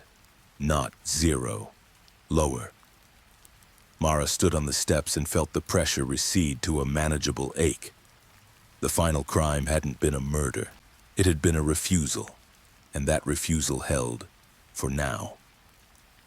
She turned away before the moment could settle into meaning. Endings could wait. They always would. The shocking truth behind the hidden signal. The city woke without knowing what it had been spared. No headlines announced salvation. No alerts buzzed with reassurance. Morning arrived the same way it always did. Uneven, unfinished, unresolved. People poured coffee they didn't finish, left conversations mid-thought, stepped into streets still deciding where they were going. Mara watched it from the precinct steps, the air cool against her skin, and felt something she hadn't allowed herself to feel in weeks. Space, not relief. Not victory. Space. Lucas stood beside her, shoulders slumped, eyes rimmed with exhaustion. I keep waiting for the backlash, he said. The moment it snaps back. Mara nodded. So does it? Elaine joined them a moment later, holding a folder she hadn't labeled. Neurology reports are stabilizing, she said. No spikes overnight. Lucas exhaled. So we stopped it. Mara didn't answer. She knew better now than to close that door. Inside, the interrogation room remained empty. The man they'd arrested, the finisher as the officers had begun calling him without realizing, hadn't spoken since the archives. He sat quietly and holding, eyes unfocused, fingers tracing incomplete shapes on the metal bench. Mara watched through the glass without entering. Why won't you talk to him? Lucas asked. Because he wants an ending, Mara replied. And I don't. Elaine studied the man's movements. He doesn't look dangerous. He isn't, Mara said, not on his own. They left him there. The truth didn't arrive as a revelation. It arrived as a subtraction. Mara felt it while reviewing the fragments they'd gathered. Recordings cut short, documents interrupted, data sets deliberately left messy. When she stopped trying to assemble them, something obvious remained. There was never a signal, she said quietly. Lucas looked up. What? No broadcast, Mara continued. No source, no origin point. Elaine's brow furrowed. Then what were we detecting? Us, Mara said, our need to complete. The room went still. She didn't rush the thought. She let it wobble, imperfect. The phenomenon doesn't transmit, Mara said. It reflects. It amplifies the moment a mind reaches for closure hard enough to hurt itself. Lucas leaned back slowly. So the signal is a mirror, Mara said. One that only activates when someone tries to make sense of everything at once. Elaine's eyes widened. That's why it didn't respond to noise or chaos. Because those break the mirror, Mara said. They keep it from forming. They tested the idea cautiously. Not with experiments, with absence. They stopped monitoring exact times, stopped tracking 217, stopped labeling incidents as connected. They removed language that implied a single cause. The reports softened, not vanished, softened. People still froze sometimes, still felt the pull, but fewer tipped over the edge. Lucas shook his head slowly. So all this time we were chasing a thing that only exists when we finish describing it. Mara smiled faintly, like a shadow that sharpens when you outline it. Elaine let out a shaky laugh. That's cruel. Yes, Mara said, but it's also human. The man in holding finally asked for water. Mara agreed to see him, briefly, standing door open. He looked up at her with tired eyes. Did it stop? Mara considered the question and let it fracture. It paused. He frowned. That's not an answer. It's the only safe one, she replied. He swallowed. You think I'm wrong? I think you're unfinished, Mara said gently. His shoulders sagged. I was trying to help them. I know, she said. You helped them end something they didn't need to. Tears welled in his eyes. They were in pain. Yes, Mara said, and so were you. She left before the moment could close around pity. That afternoon, Mara walked the city without purpose. She watched a street musician stop mid-song and bow anyway. A baker pulled bread from the oven a shade early and shrugged. A child abandoned a puzzle on the Yayak sidewalk and ran off laughing. Life moved forward without arriving. At a cafe, a barista asked if she wanted the receipt. Mara smiled. No. She left without checking the time.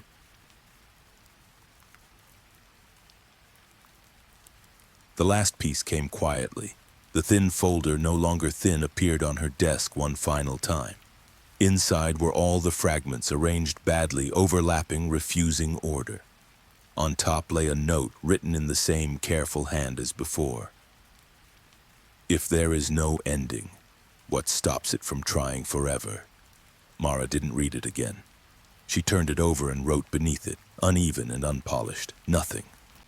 She left the sentence like that, incomplete. That night at 2:17, Mara was asleep. No dreams, no pressure, just rest. The city hummed around her, unresolved and alive. Whatever had been hunting endings found fewer to feed on, not gone, but quieter. And that was the truth she would not finish telling, because some truths only stay true when you leave them open. Tomorrow would come. She would meet it halfway, unfinished, still breathing, still choosing. Morning arrived without ceremony. Mara woke to light slipping through the blinds in uneven bars. The room quiet but not silent. Somewhere outside, a truck backfired. A radio played from an open window down the block, a song she didn't recognize and didn't wait to learn. She lay still for a moment, listening to her own breathing, resisting the old urge to inventory the day. No schedule, no mental checklist, just the fact of being awake. That was new. At the precinct, the atmosphere felt different, not lighter, not safer, just less tense. Conversations overlapped again. Someone laughed too loudly. A printer jammed and stayed jammed. No one rushed to fix it. Lucas met her near the coffee machine, holding a mug he'd clearly reheated twice. You sleep? He asked. A little, Mara said. He nodded as if that were enough information. Hospitals report another drop, not zero, but steady. Mara let the word steady drift without anchoring it. Good. Elaine joined them, eyes clearer than they'd been in weeks. People are still asking for explanations, she said, when we're giving them context. Lucas smirked. You mean nothing that finishes a sentence?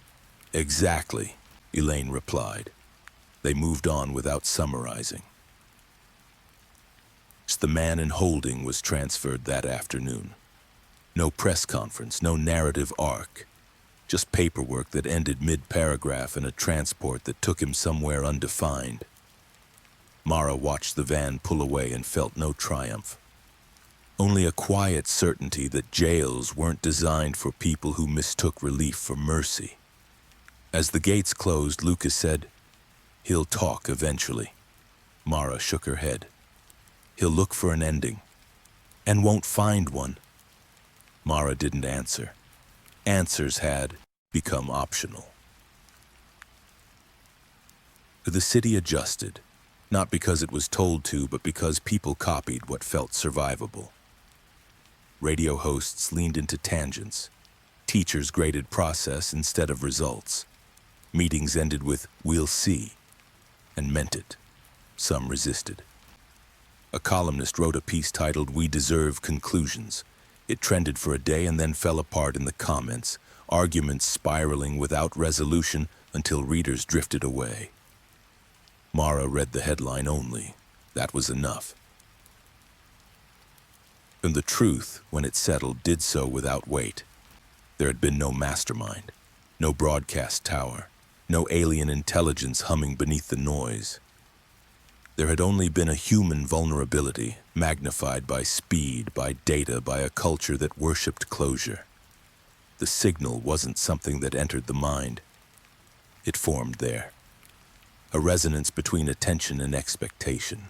A mirror that sharpened when someone leaned too close. Once Mara understood that, she stopped trying to protect people from a thing and started helping them practice a habit. Leave the door ajar. Interrupt the loop. Don't rush the click. Weeks passed. The number 217 lost its sting.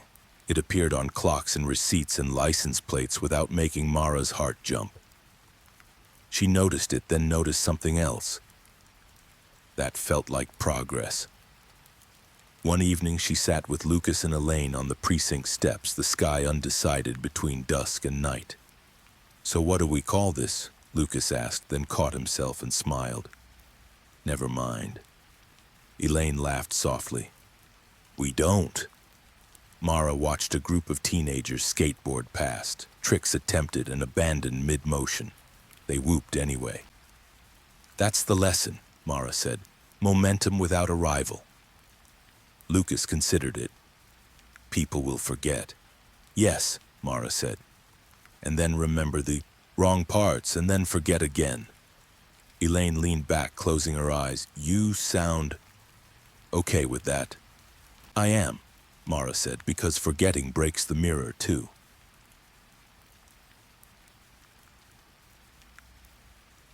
The last message arrived on a rainy night. Not a note, not a file, just a voicemail left without a number. Mara listened to it once, breathing, a pause, then a familiar, careful voice. "You didn't finish," it said. "Neither did I." Mara deleted it without replaying. She didn't feel watched. She felt answered. At home, she opened the notebook that had arrived weeks earlier. The blank pages waited patient. She wrote a single line near the middle, not the beginning. Some problems end when you stop asking them to. She closed the notebook and left it on the table, slightly askew.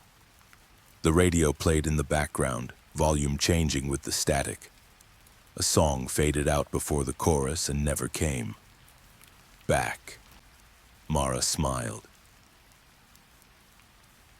On the street below, a couple argued and then laughed, the fight unresolved. A bus hissed and pulled away before she could read the route number. Somewhere, someone stopped mid-sentence and meant to finish later. The city breathed, unfinished, alive. Mara turned off the light and left the door cracked, just enough to let sound spill in. Tomorrow would come without permission. She would meet it without conclusions. And somewhere, in the absence of a clean answer, the hidden signal, never a thing, never a voice, found nothing sharp enough to reflect itself. That was the truth. She let it blur. She slept. The night passed without asking to be understood. So did she. Not every mystery is meant to be solved. Some answers don't bring peace. They bring silence. If this story made you uncomfortable, if it made you stop, pause, or leave a thought unfinished, then you already felt the signal working. Because the real horror was never the crime. It was our obsession with closure. You've been listening to Dark Pulse, where crime, psychology, and darkness collide. If you're still awake, if your mind is still searching for answers, don't worry. The next story is already waiting, just don't try to finish it.